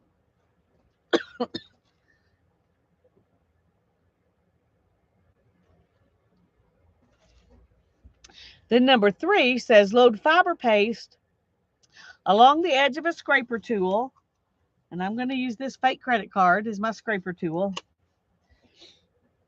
Swipe the scraper tool onto the paper to create vertical birch-like tree trunks. So that's this picture. Be sure to vary the width and thickness of the trunks. So you don't want all your birch trees exactly the same size. And then build the tree depth by glazing. Take a large round brush loaded with magenta watercolor and lightly dab in more leaves using just the pointed tip of the brush. Okay, that is this right here. Refine the tree foliage even further. Apply another layer of leaves using orange, and that's here.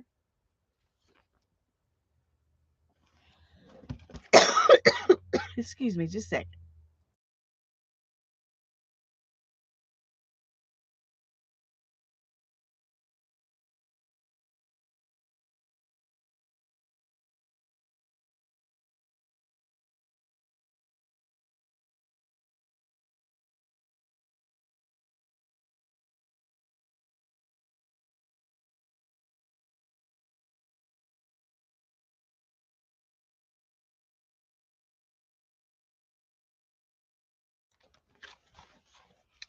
Okay, sorry about that. Number 6, define the branches. Use a rigger brush dipped in white gouache to add skinnier tree trunks and limbs. So that's this. And then number 7 says add the final layer of leaves. Mix orange watercolor with a touch of white gouache to make an opaque light orange for the last layer of foliage. Let it dry. Number 8 says tone down the bright white birch trunks by applying a diluted wash of quinacridone gold watercolor over the tree trunks. I'm not sure what I will use for that because I don't have quinacridone gold watercolor.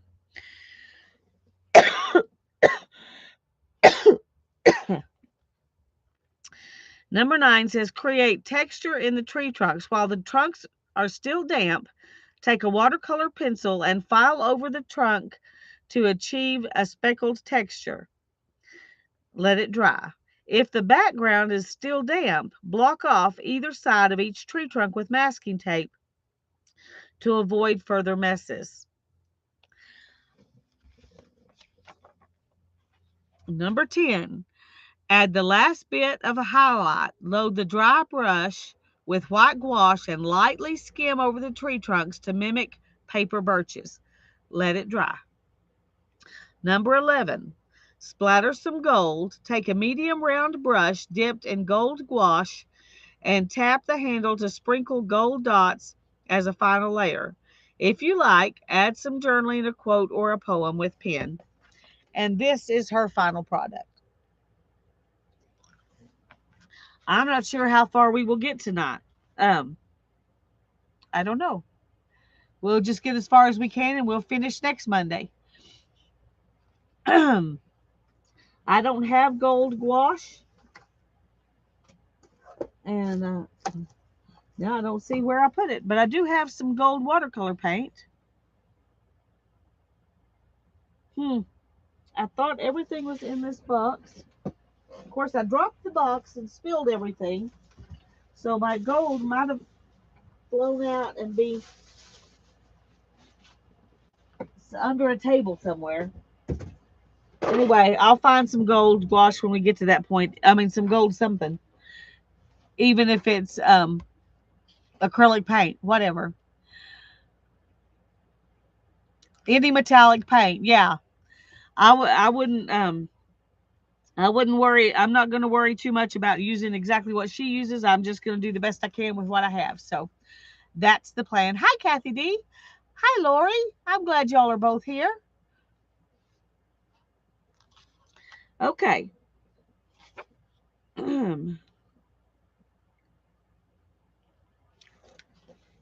Let's see how far we are from dry.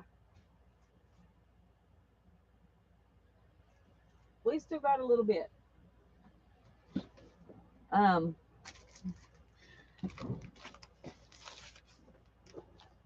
When we were getting stuff out for the garage sale, Hannah pulled this out of her stuff and stuck a $2 price tag on it to go in the garage sale because she said, I haven't done that and I probably won't. So I thought maybe we could work on this while we're letting stuff dry.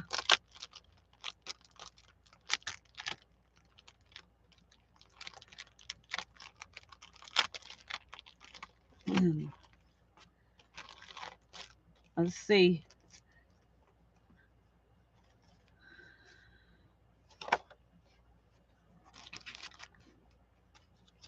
Here's the instruction book.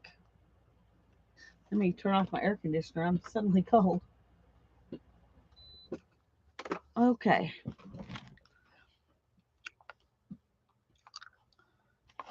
This is a Dimensions is the brand needle felting kit.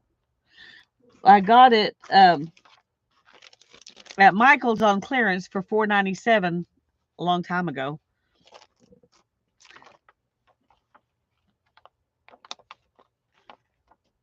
That's true, Lori. That's true. Oh, I have plenty of gold stuff. Not as much as Mary probably, but I have plenty. I can find something gold. Okay, completion time is 4 to 6 hours. So we obviously will be working on this for a while, but I thought it would be a fun to do while we're waiting on paint to dry. um, okay, there's some salt. Let me get rid of that. It's kind of, it has this one little bitty, everything's done with one little needle, which is, because it's a little thing, it's not going to be very big.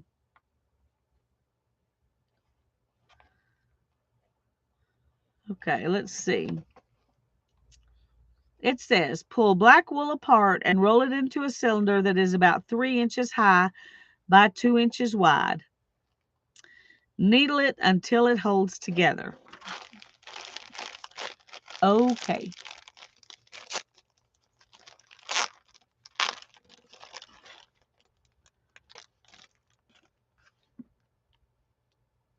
Okay, this is like a little bat. It is a bit pre-felted, which is probably good. Um,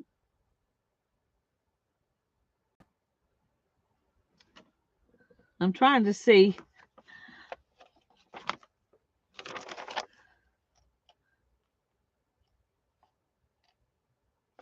Okay, so it doesn't want you to use all of this black wool, even though it sounds like it does.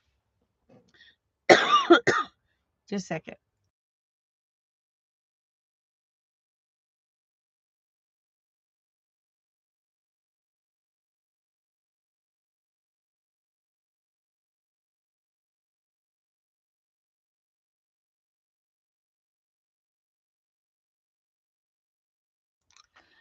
Yes, it.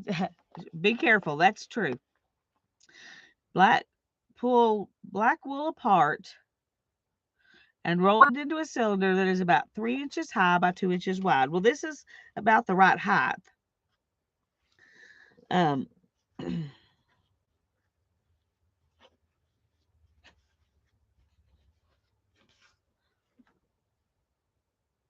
that may be a little bit too high. I mean, too. Anyway, we're going to do it anyway.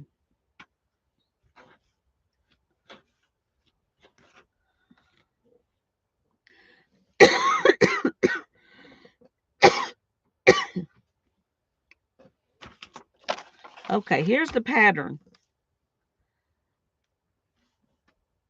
So, I think I don't need it to be, I don't know why they said 2 inches.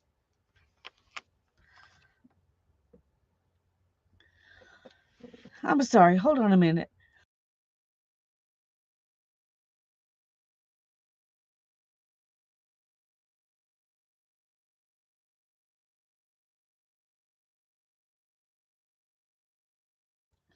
Oh, I'm coughing like crazy. I'm sorry.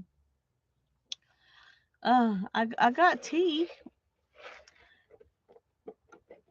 I have a cough drop in my mouth. I'm doing all I can.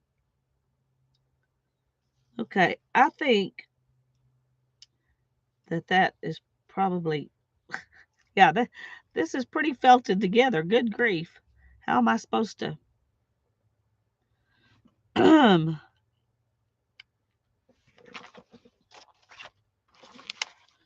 All right.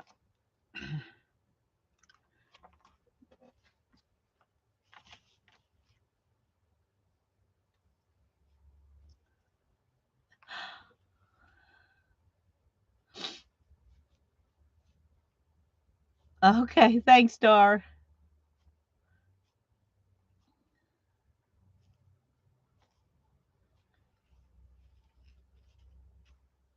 I gotta.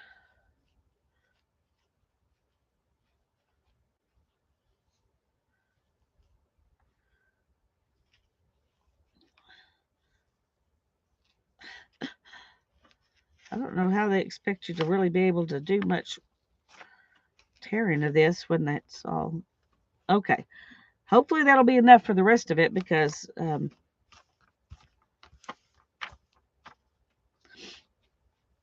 I'm thinking I'm going to do it like this.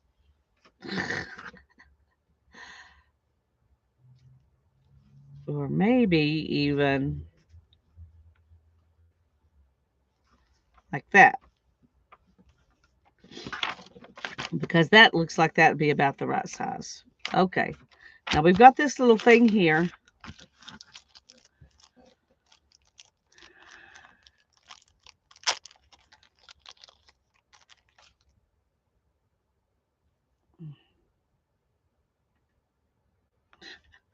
Okay, I understand this is supposed to protect me, but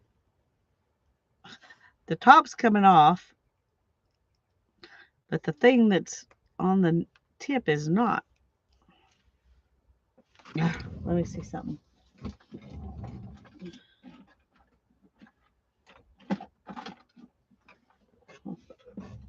Thought maybe I had my other felting needles out here, but I don't see them. So we have to get this off if we're going to do this.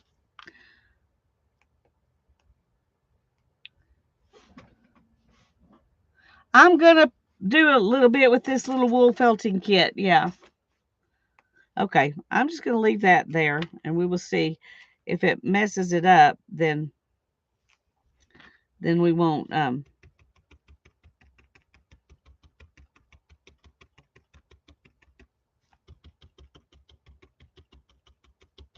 Just trying to get it to hold together right now.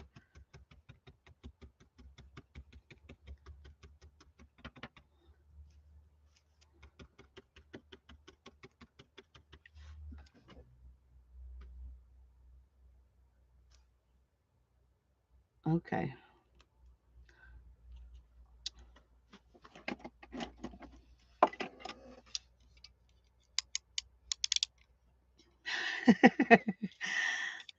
Toupee, that's funny. Okay, well, that took it off real quick. All right. Just needed encouragement, I guess. Now then, maybe it'll actually be able to go in far enough to do something.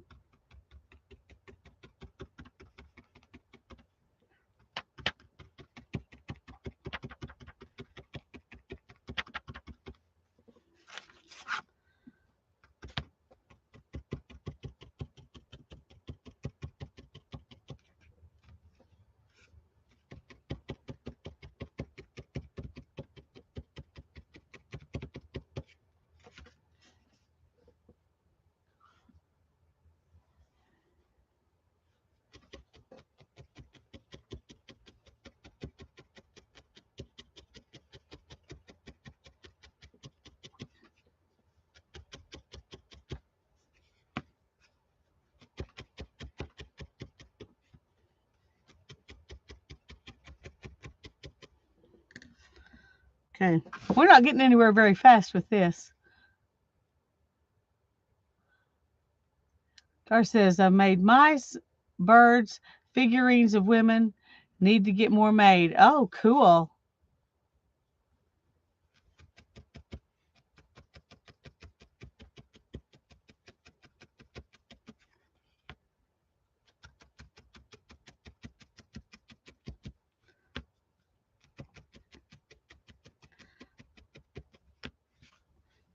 Now, while this is dangerous, if you're paying attention to what you're doing, you do okay. Um, I'm about this far away from my fingers where I'm poking, so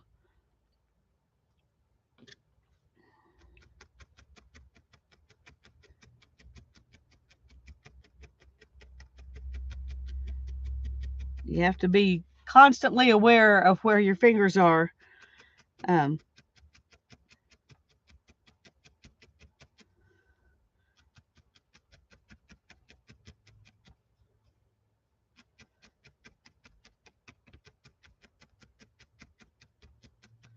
I haven't ever done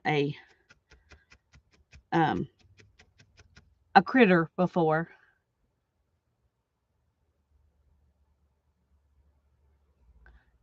I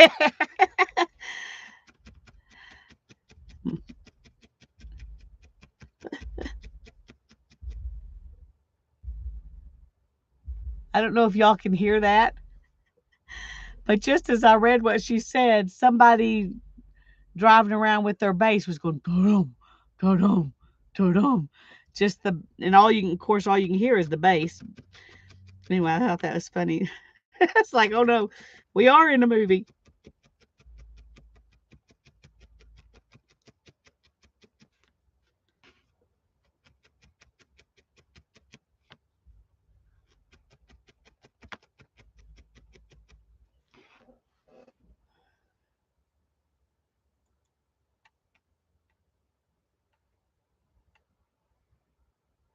Yeah, it's therapy. That's right. Mm.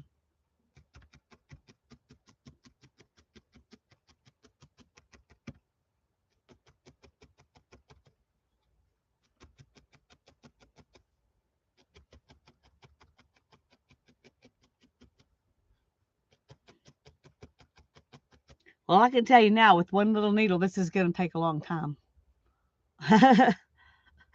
This is going to take a long time. So we may we may finish this whole um, watercolor book before we finish this in between letting things dry.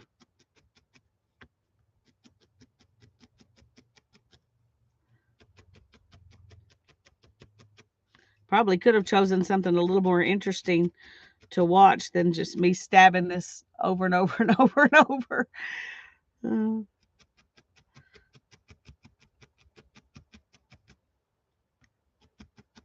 Somewhere I have a thing that has 3 needles in it, and you get stuff done a lot faster with that than you do with 1 needle.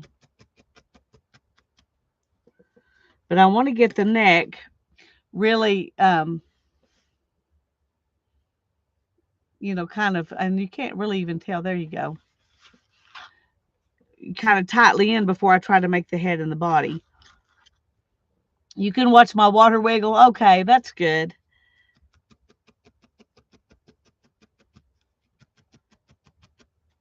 I'm glad I have multiple things to entertain you.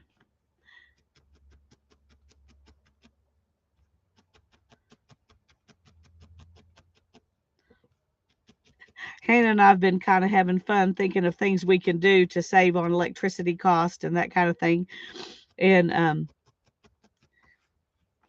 so I got to thinking, oh, we need to build a solar oven. That might be a fun project.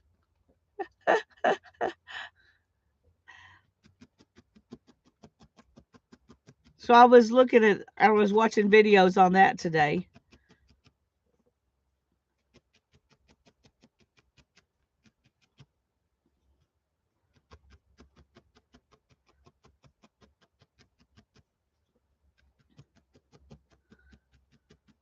Anyway, I don't know if we'll get around to doing it, but we've just been trying to think of ways to do things without using so much electricity. And that's one of the reasons for the clothesline. The other reason is that your clothes just feel good when they're hung out on the line. But and all those long lengths of linen that she's got, we couldn't dry those in the house. That wouldn't work. She used to dry all her stuff like that out here on my the clothesline that I hang up to hang jelly prints on. But now there's enough paint on it that she's afraid to hang her clothes on it. I don't blame her. And a rocket stove, yes, Tanya. And we have a little patio area. Okay, if you come out of our house right here at the back door, and our porch is like this big. And then we have a cement little area over here. It's not huge, but it's plenty big enough we could build a rocket stove there. Um, and we have a lot of bricks from when our chimney fell off the house. We still have all those bricks. Anyway, I've got some videos saved on how to do that too. And I thought that would be fun too. We'll just have a camping trip in our own backyard where we can sleep in our own bed at night. That sounds good, huh? Oh no, I missed Star's question. Sorry. Can you promote your channel? Absolutely, Dar. Let me make you a moderator. That way, okay, you're a moderator now, so you can put a link to your channel in. Yes, I'm absolutely fine with that.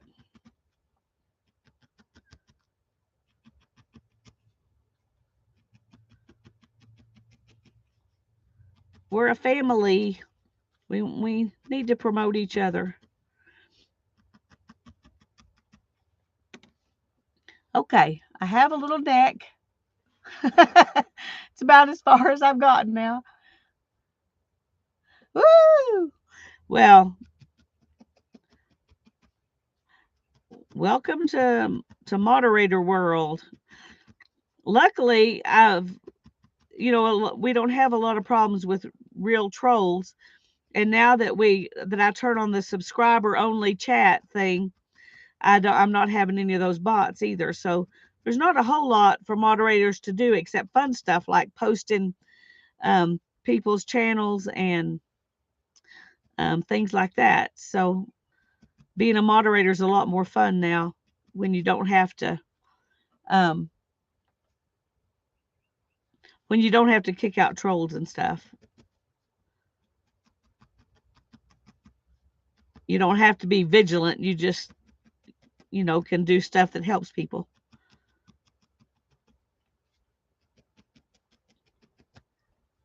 Hey, Kathy, I'm glad you're here. Enabling, yeah. That's our job to enable each other. Okay, surely that is dry by now. So let's see if I keep it. Yeah, I did keep a little bit of that.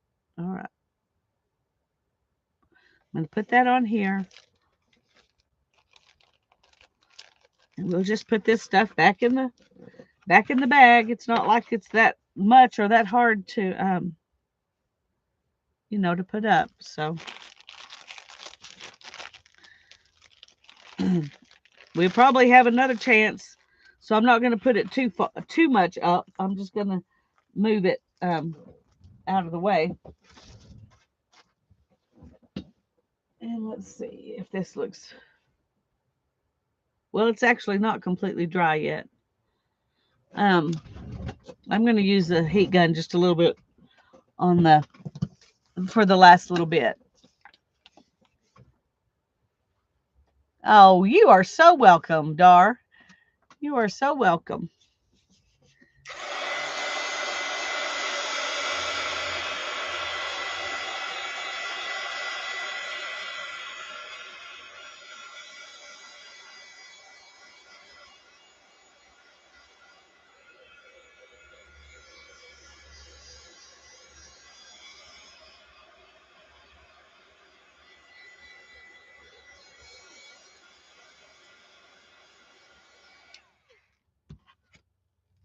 Okay, we got a very curly page here. We're going to have to mess with that in a minute. I'm going to get the salt off.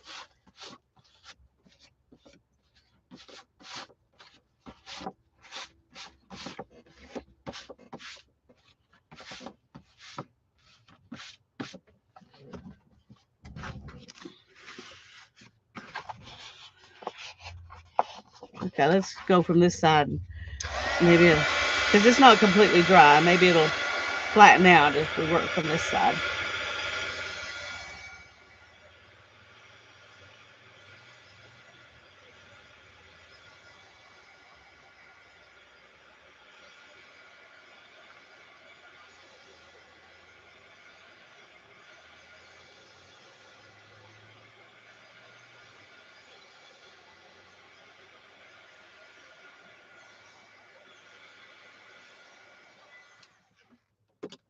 That is awesome, Kathy. Did you post it in the group? A picture of it? I would love to see it. When you get the chance, post a picture. Okay.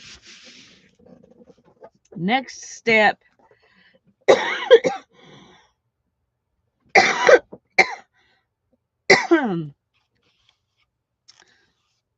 It says use the same brush. That's this. I don't usually leave that in the water. Sorry. Sorry, brush. Um, use the same brush to paint a large body of rose wash to block in some abstract trees. All right, we will see. Yay! Well, any of you who are not subscribed to DAR need to go do that. Um, I just assumed everybody was, but if you're not, you need to go do that.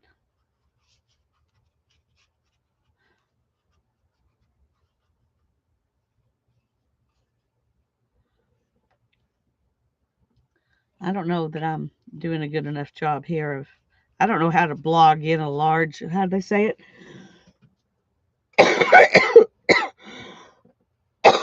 A large body of rose wash to block in some trees.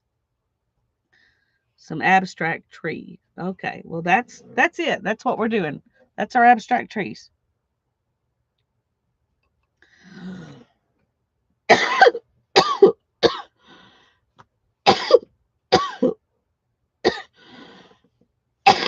Oh, excuse me. Good grief. Okay. It says, and I didn't do this, but it says, for the look of realistic trees, do not completely cover the background when painting the foliage. Try to leave some gaps or openings for the sky to peek through. Let it dry. Oh, goodness. I'm so sorry.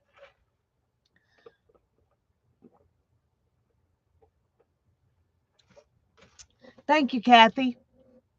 I appreciate it. I definitely would want to see it. Okay. All right. We're going to let this dry.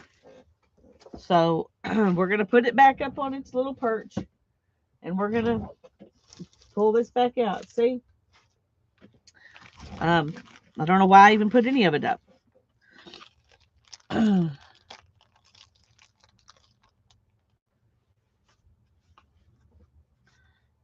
Oh, take my protective coating off.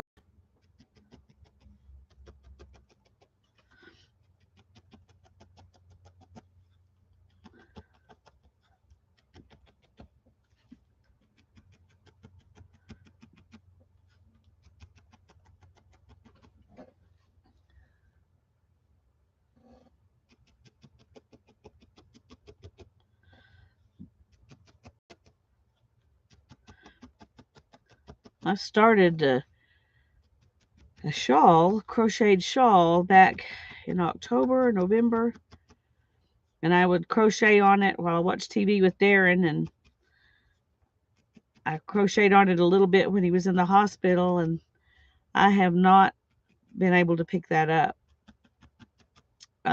It's just still sitting in the bag. It's funny how there are sometimes things you just can't do yet. Even though it's almost been 6 months, I just still can't pick that up and mess with it. I'm not spinning like I used to. I'm not doing anything as much as I used to. Most of my creativity stuff right now is just what I'm doing as far as art stuff while I'm on, streaming with y'all. I am trying to get back into some of that other stuff, but it's not easy. I don't know why.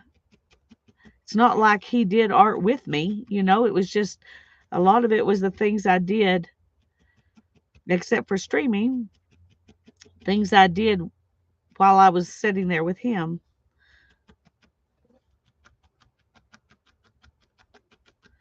Anyway, I've got a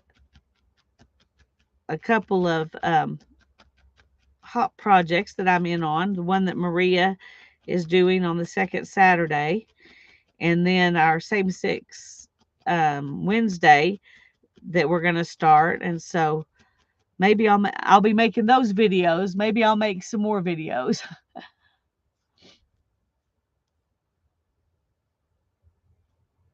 Oh, I'm sure he did, Dar. Goodness gracious.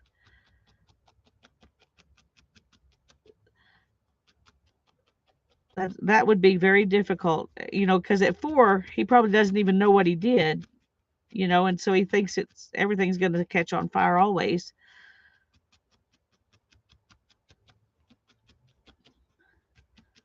And that's an age where everything, can be kind of traumatic. Okay, I'm definitely going to have to make the neck a little bit tighter. I can tell because in order to get the head shaped round.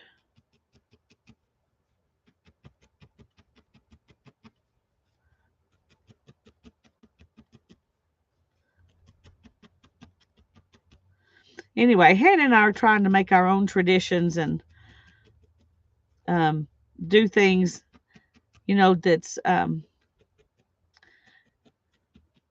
mean, we're doing things that bring back memories too because we want those memories. We need them and they're precious. But we're also trying to start new things, and that's, the canning and different things like that is part of that too, as well as trying to get our freezer cleaned out.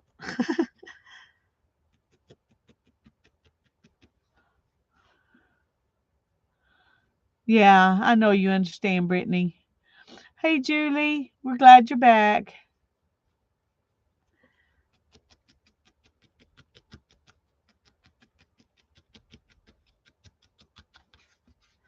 Okay, let's see if we can try to make this kind of round here.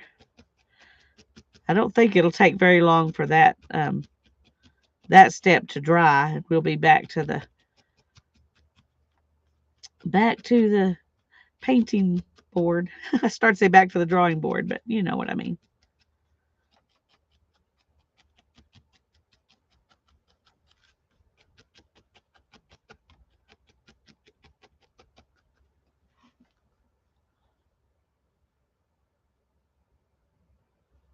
Oh goodness, Julie, that has got to be hard. I can't imagine trying to do anything on the ceiling. Of course, I'm sure you're taller than I am, so maybe it's a little bit easier, but anything I do that's higher than the first two cabinet levels has to be done on a step stool. But right before Ethan moved, I bought a really strong step stool that had handrails, and it has a big rail in front of you to kind of so you don't feel like you're going to fall off the front. And he put it together for me, and that's what Hannah and I use when we need to change out filters for the heating and air conditioning or light bulbs or whatever. Um, you don't realize how much you depend on the tall person in your house until both tall people are gone, and it's just the 5 foot something. Well, the 5 foot one and the not quite 5 foot people that are left.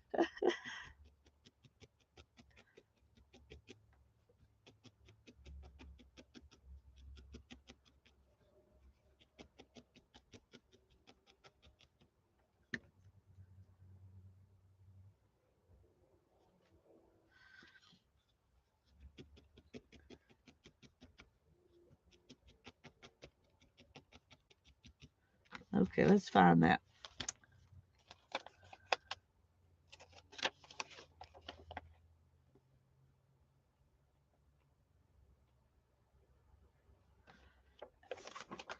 Okay, let's see. Okay, we're almost there. This is the piece we're trying to make right now.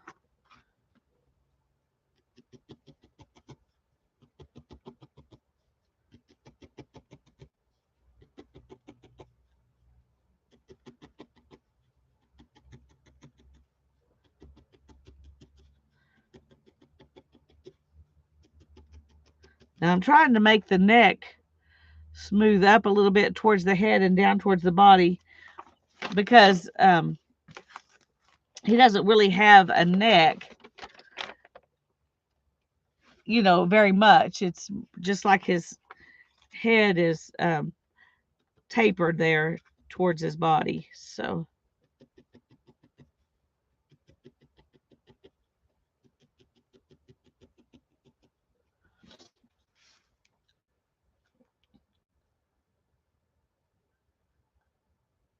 You need a chair to reach anything, yeah.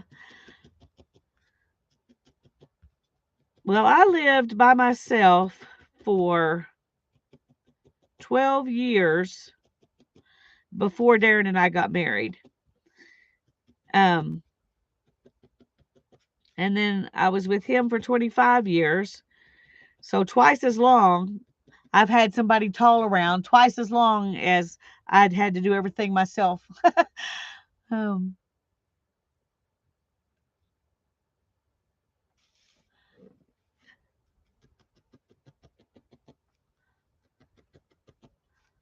but I managed. Of course, I was a lot stronger and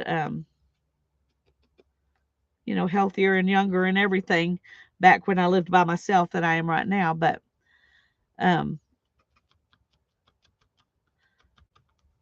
but I did what I had to do then, and I can do it now.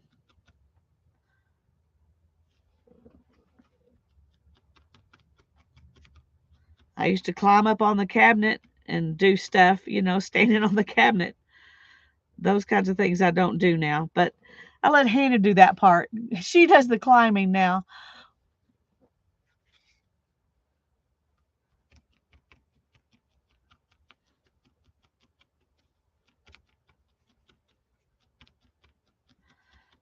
Okay, we're working on the body now.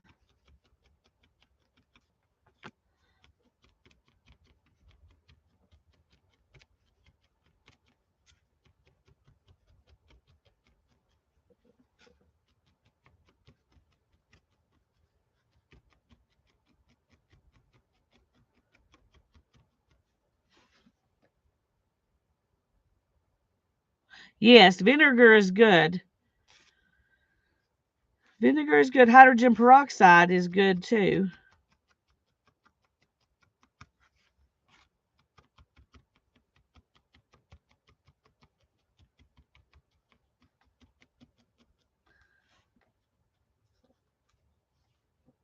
Okay.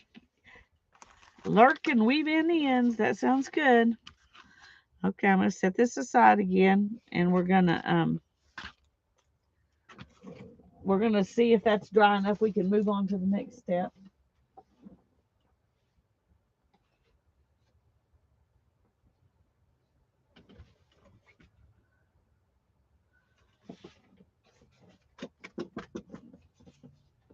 It's not really, but I'm gonna use the heat gun.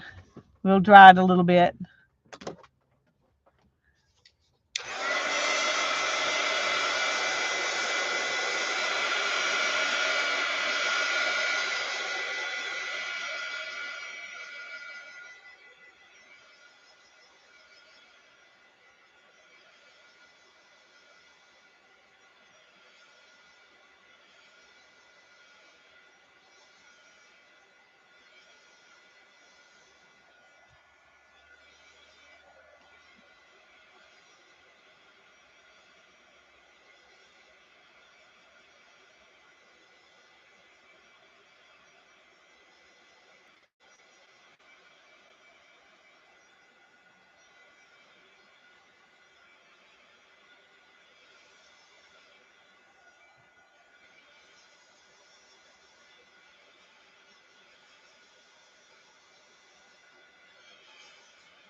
It's 88 here right now at 8:32. It got up to 90 something today. I'm not sure what. It was over 100 on Saturday and Sunday. So we were glad we didn't do our garage sale Saturday. Okay, now then, the next one says load fiber paste along the edge of a scraper tool. Swipe the scraper tool onto the paper to create vertical birch-like tree trunks. Be sure to vary the width and thickness of the trunk. Okay, and this is our homemade fiber paste is what we use. we'll see how this goes.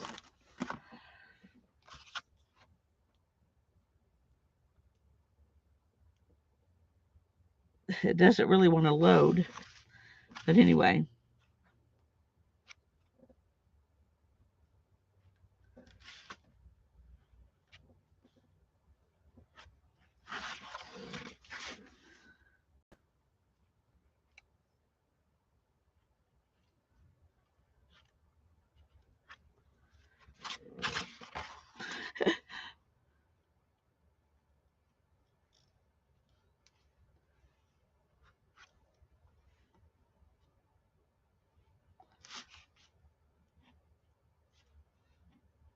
I don't know.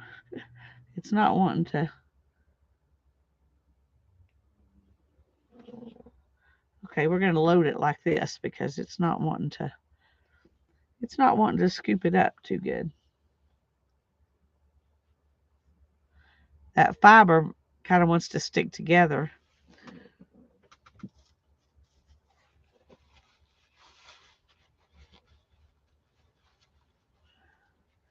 Okay.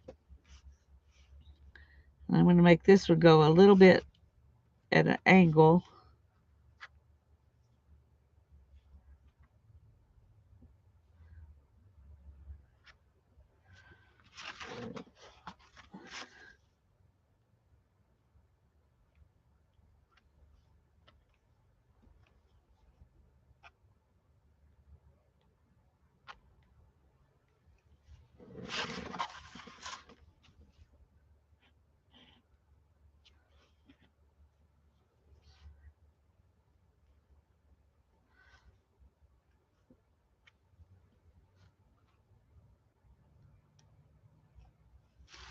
Okay, I need to get some more over there because there wasn't much texture there.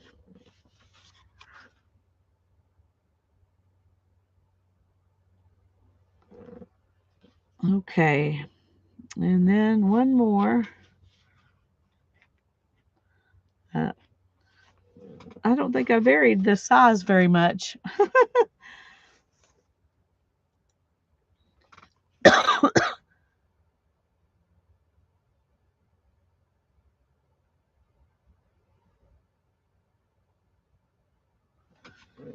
Okay, let's see.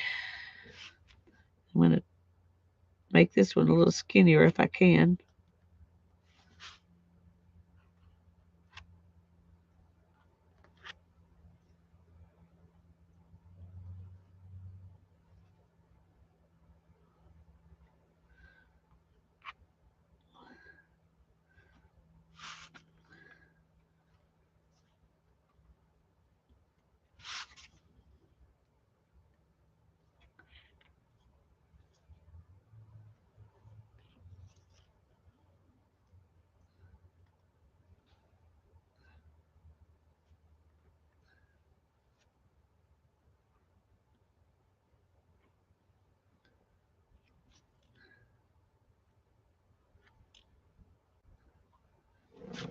Okay.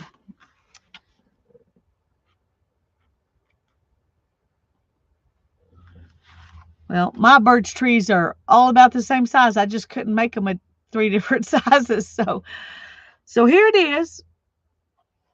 You can see the texture though. That's kind of cool. But I think the next step is let it dry. Probably. Let's see.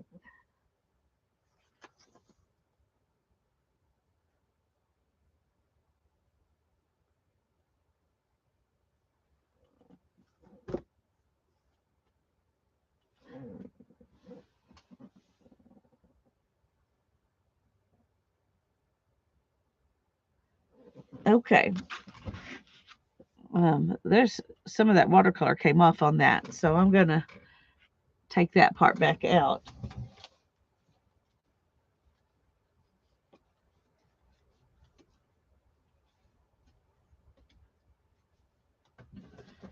Okay, and we're gonna, let me wipe this off.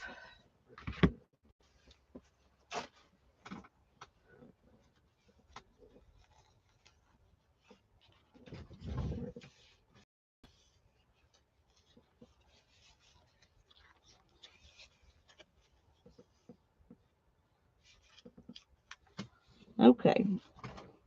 Now we'll put the lid back on here.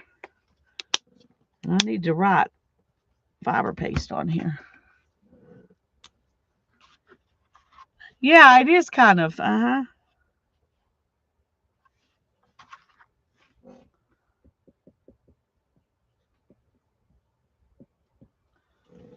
Okay. We'll set that aside somewhere. Where did I put all my other things that I made the other day? I have a stack of them. I could just set this on top of it if I can figure out where I put my stack.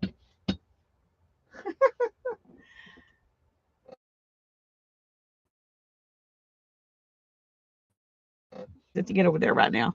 So we'll just leave it sitting right here.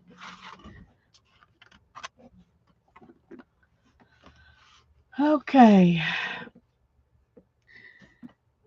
I think I am going to let this sit just a little bit, and then we'll come back in and we'll put in the leaves, like they say to. The next thing they say to do is build tree depth by glazing.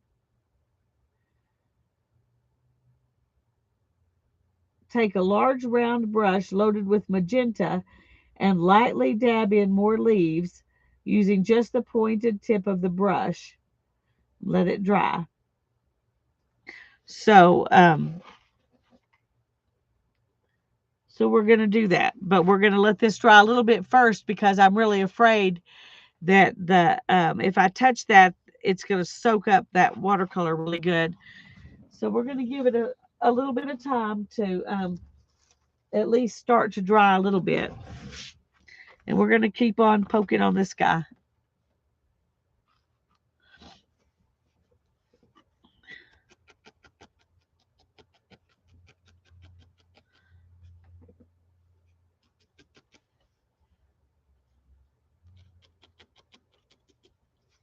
Okay.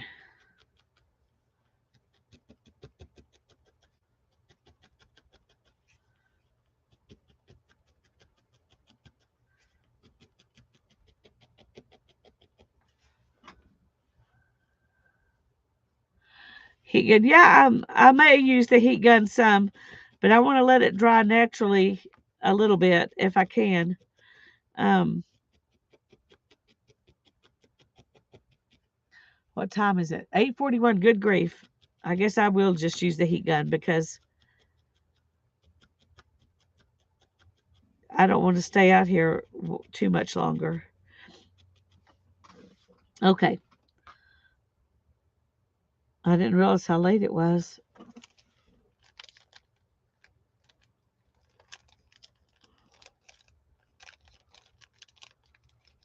Thank you, Beth.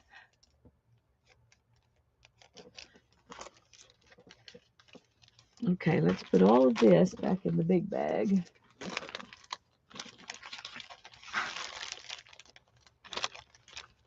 Let's put this in there first. Give it some stability.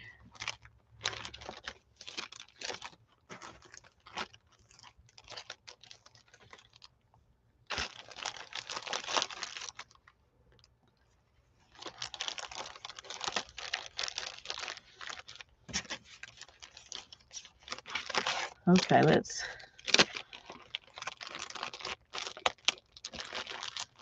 there we go. I'm making I just covered it up. I'm making a penguin. I'm making a penguin. Okay, let's try a little bit. The felting's a bonus. There you go. It's the commercial break.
Don't touch it, Lisa. Just leave it alone.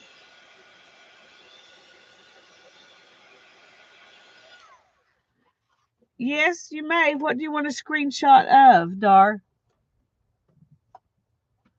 What do you want a screenshot of? The book? This?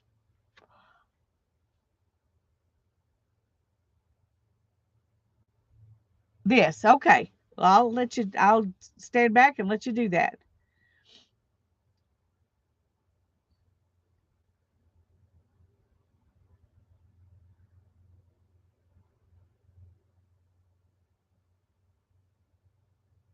Tell me when you got it the way you want it, and that way I can, I don't want to jump my hands in there until I know you're finished.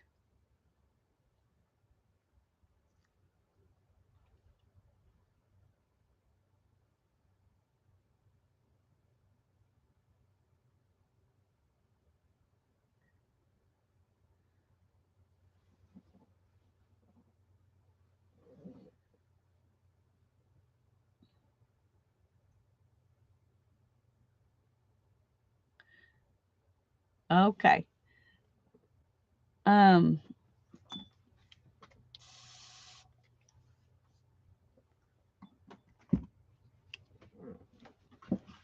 I'm going to use this magenta here. Well,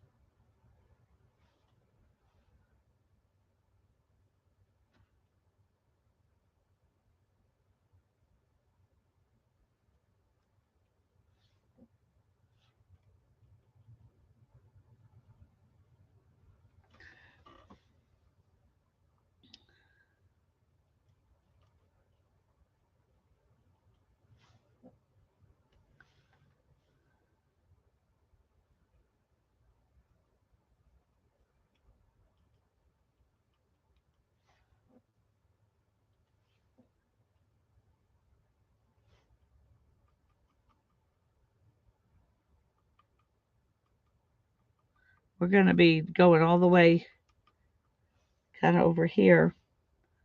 Um,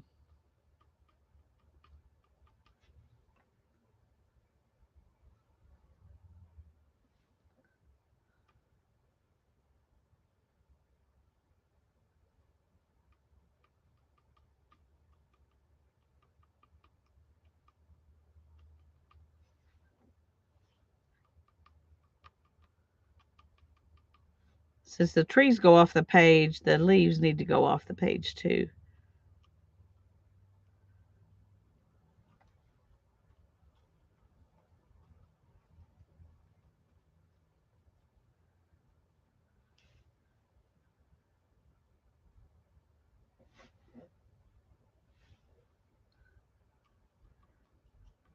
So we're just going to do a bunch of dabbing.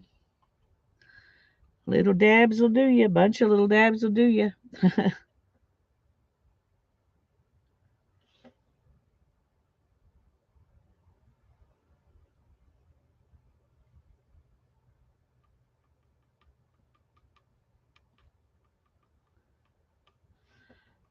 And I'm going to go ahead and put a few dabs, but not many because she didn't put much. These are drying really light, so I've got too much water, I guess.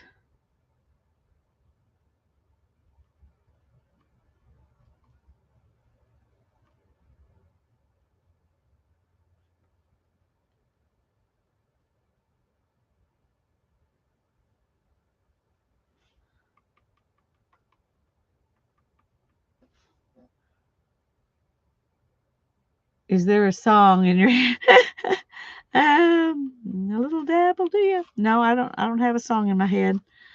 Um,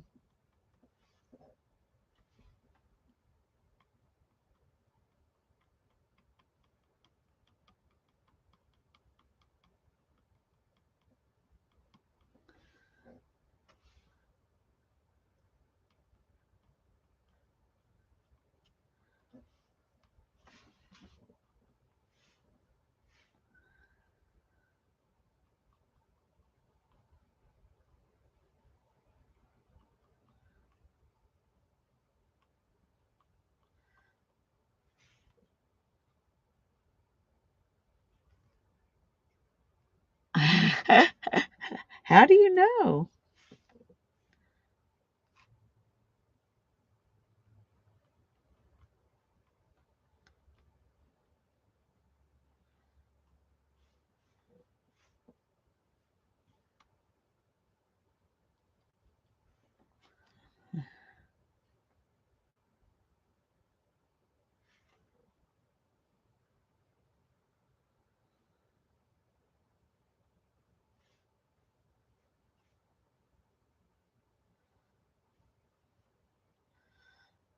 I don't know how many of these I'm supposed to put. Chocolate chips. I like chocolate chips too. I like lots of chocolate things. Too many for it to be good for me.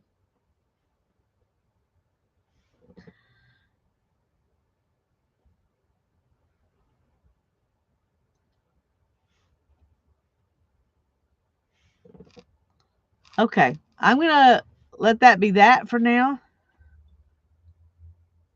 Lots. Do I need to put more than this? Well, I'm going to do, see, what? How many colors am I going to do here? Let's see.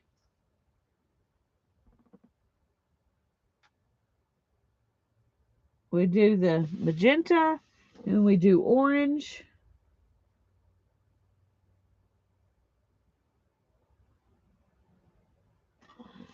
Okay, I think I do need a little more because I thought we were going to do the yellow too. We'll do gold, but I need some of these to be, bunched up.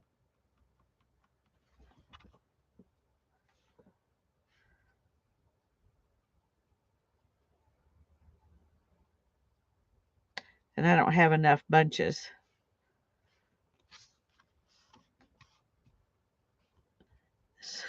Paper bounces every time I touch it.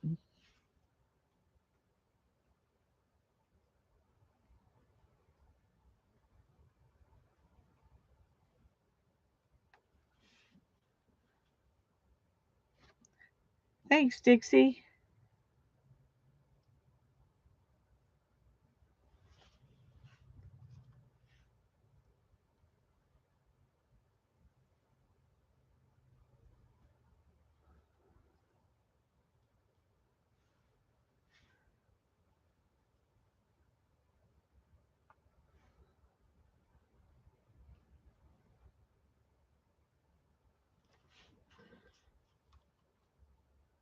Yeah, I think it needed more.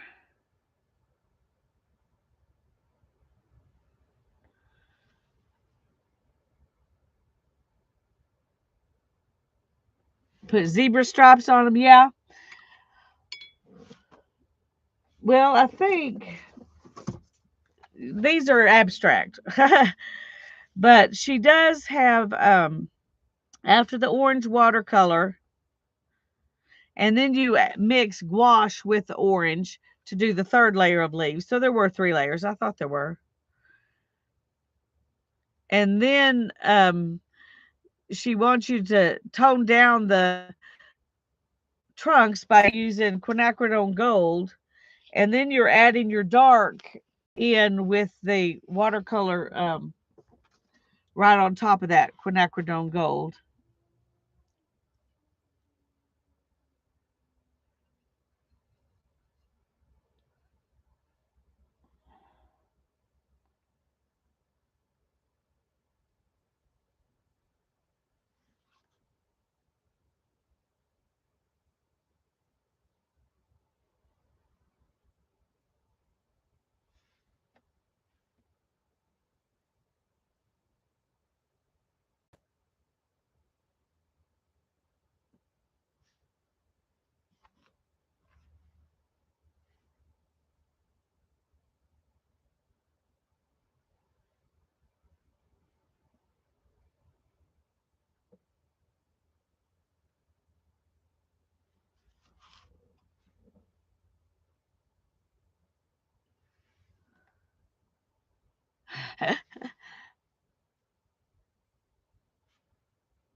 I got too much.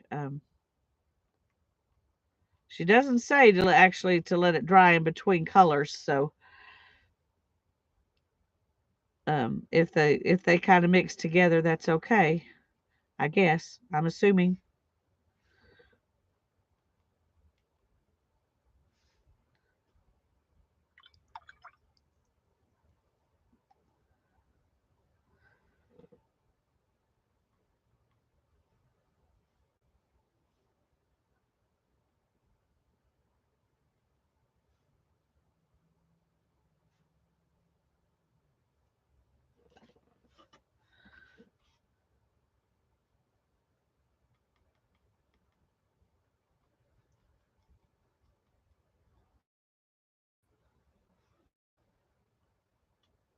Oh, she was leaving the trucks alone another layer to them, and I forgot about that. And I went ahead and put a few leaves over them, but that's okay.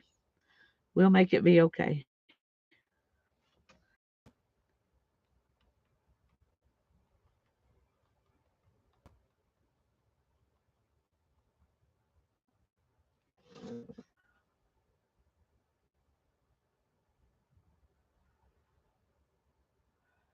That's looking. It looks better on camera than it does in person.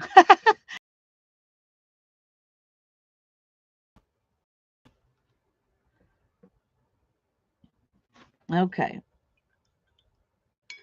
Now then, let's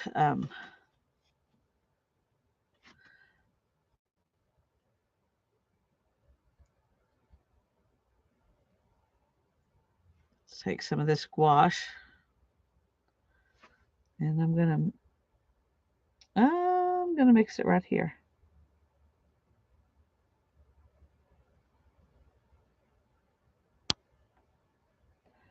That might be too gouache. I don't know. Can it be too gouache? I don't know. Oh, not so much. Um, Maybe a little more orange in there. I'm not going to do as many of these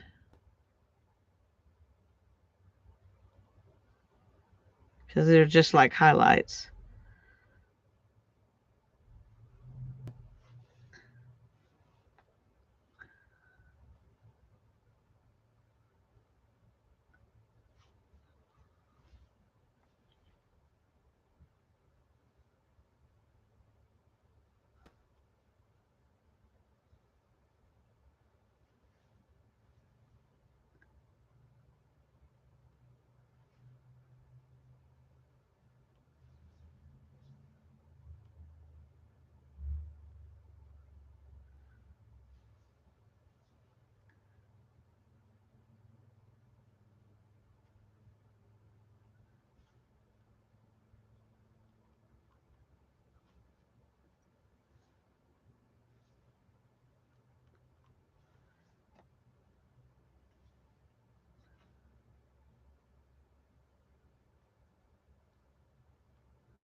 My background is so much this color that it's not really showing up that much.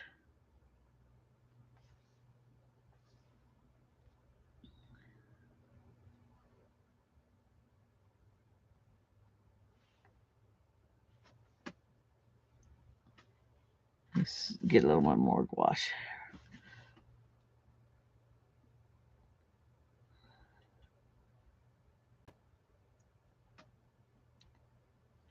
Let's see if we can make it.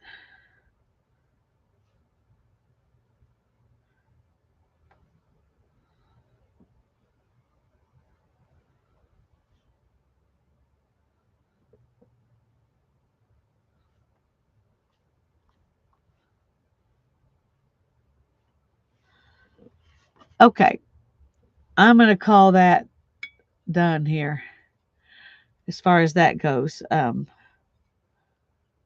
because it's beginning to blend a little too much, I think. Okay. Whew. Yep, pause. There you go. Okay, let's see.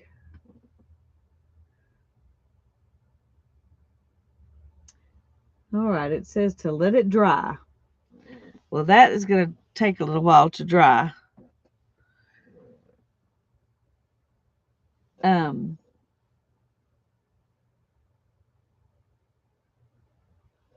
I think it's 9 o'clock, and I've had a long day, so I think I want to get off.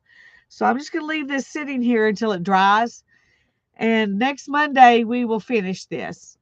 Um, let's talk about the next one because we might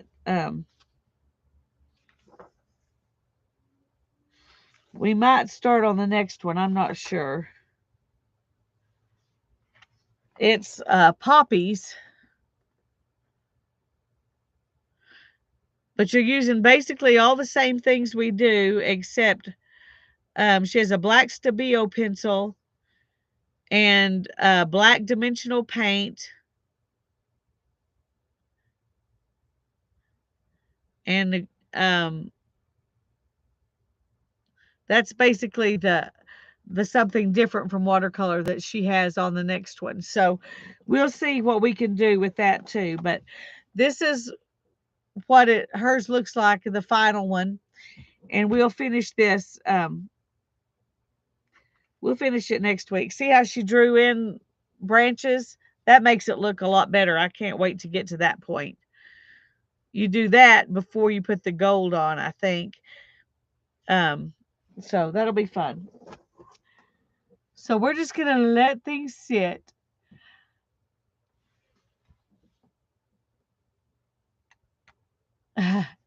Thank you, Dar. Um, yeah, I think this is a good book. It's completely different. You know, it's not what I thought it was when I bought it, but I'm really happy with it. Okay. Thank you, Gloria. Well, I love you all, and I pray God's blessings on you. And Thursday, remember Thursday, we're going to be on Tanya's channel at 2 p.m. Central Time, and we're going to start working on our cooking themed journals. So hopefully y'all want to play along with that too. Oh, good, Sharon. You have to post pictures because I would love to see what you're doing. God bless you all. Have a wonderful night. Bye bye.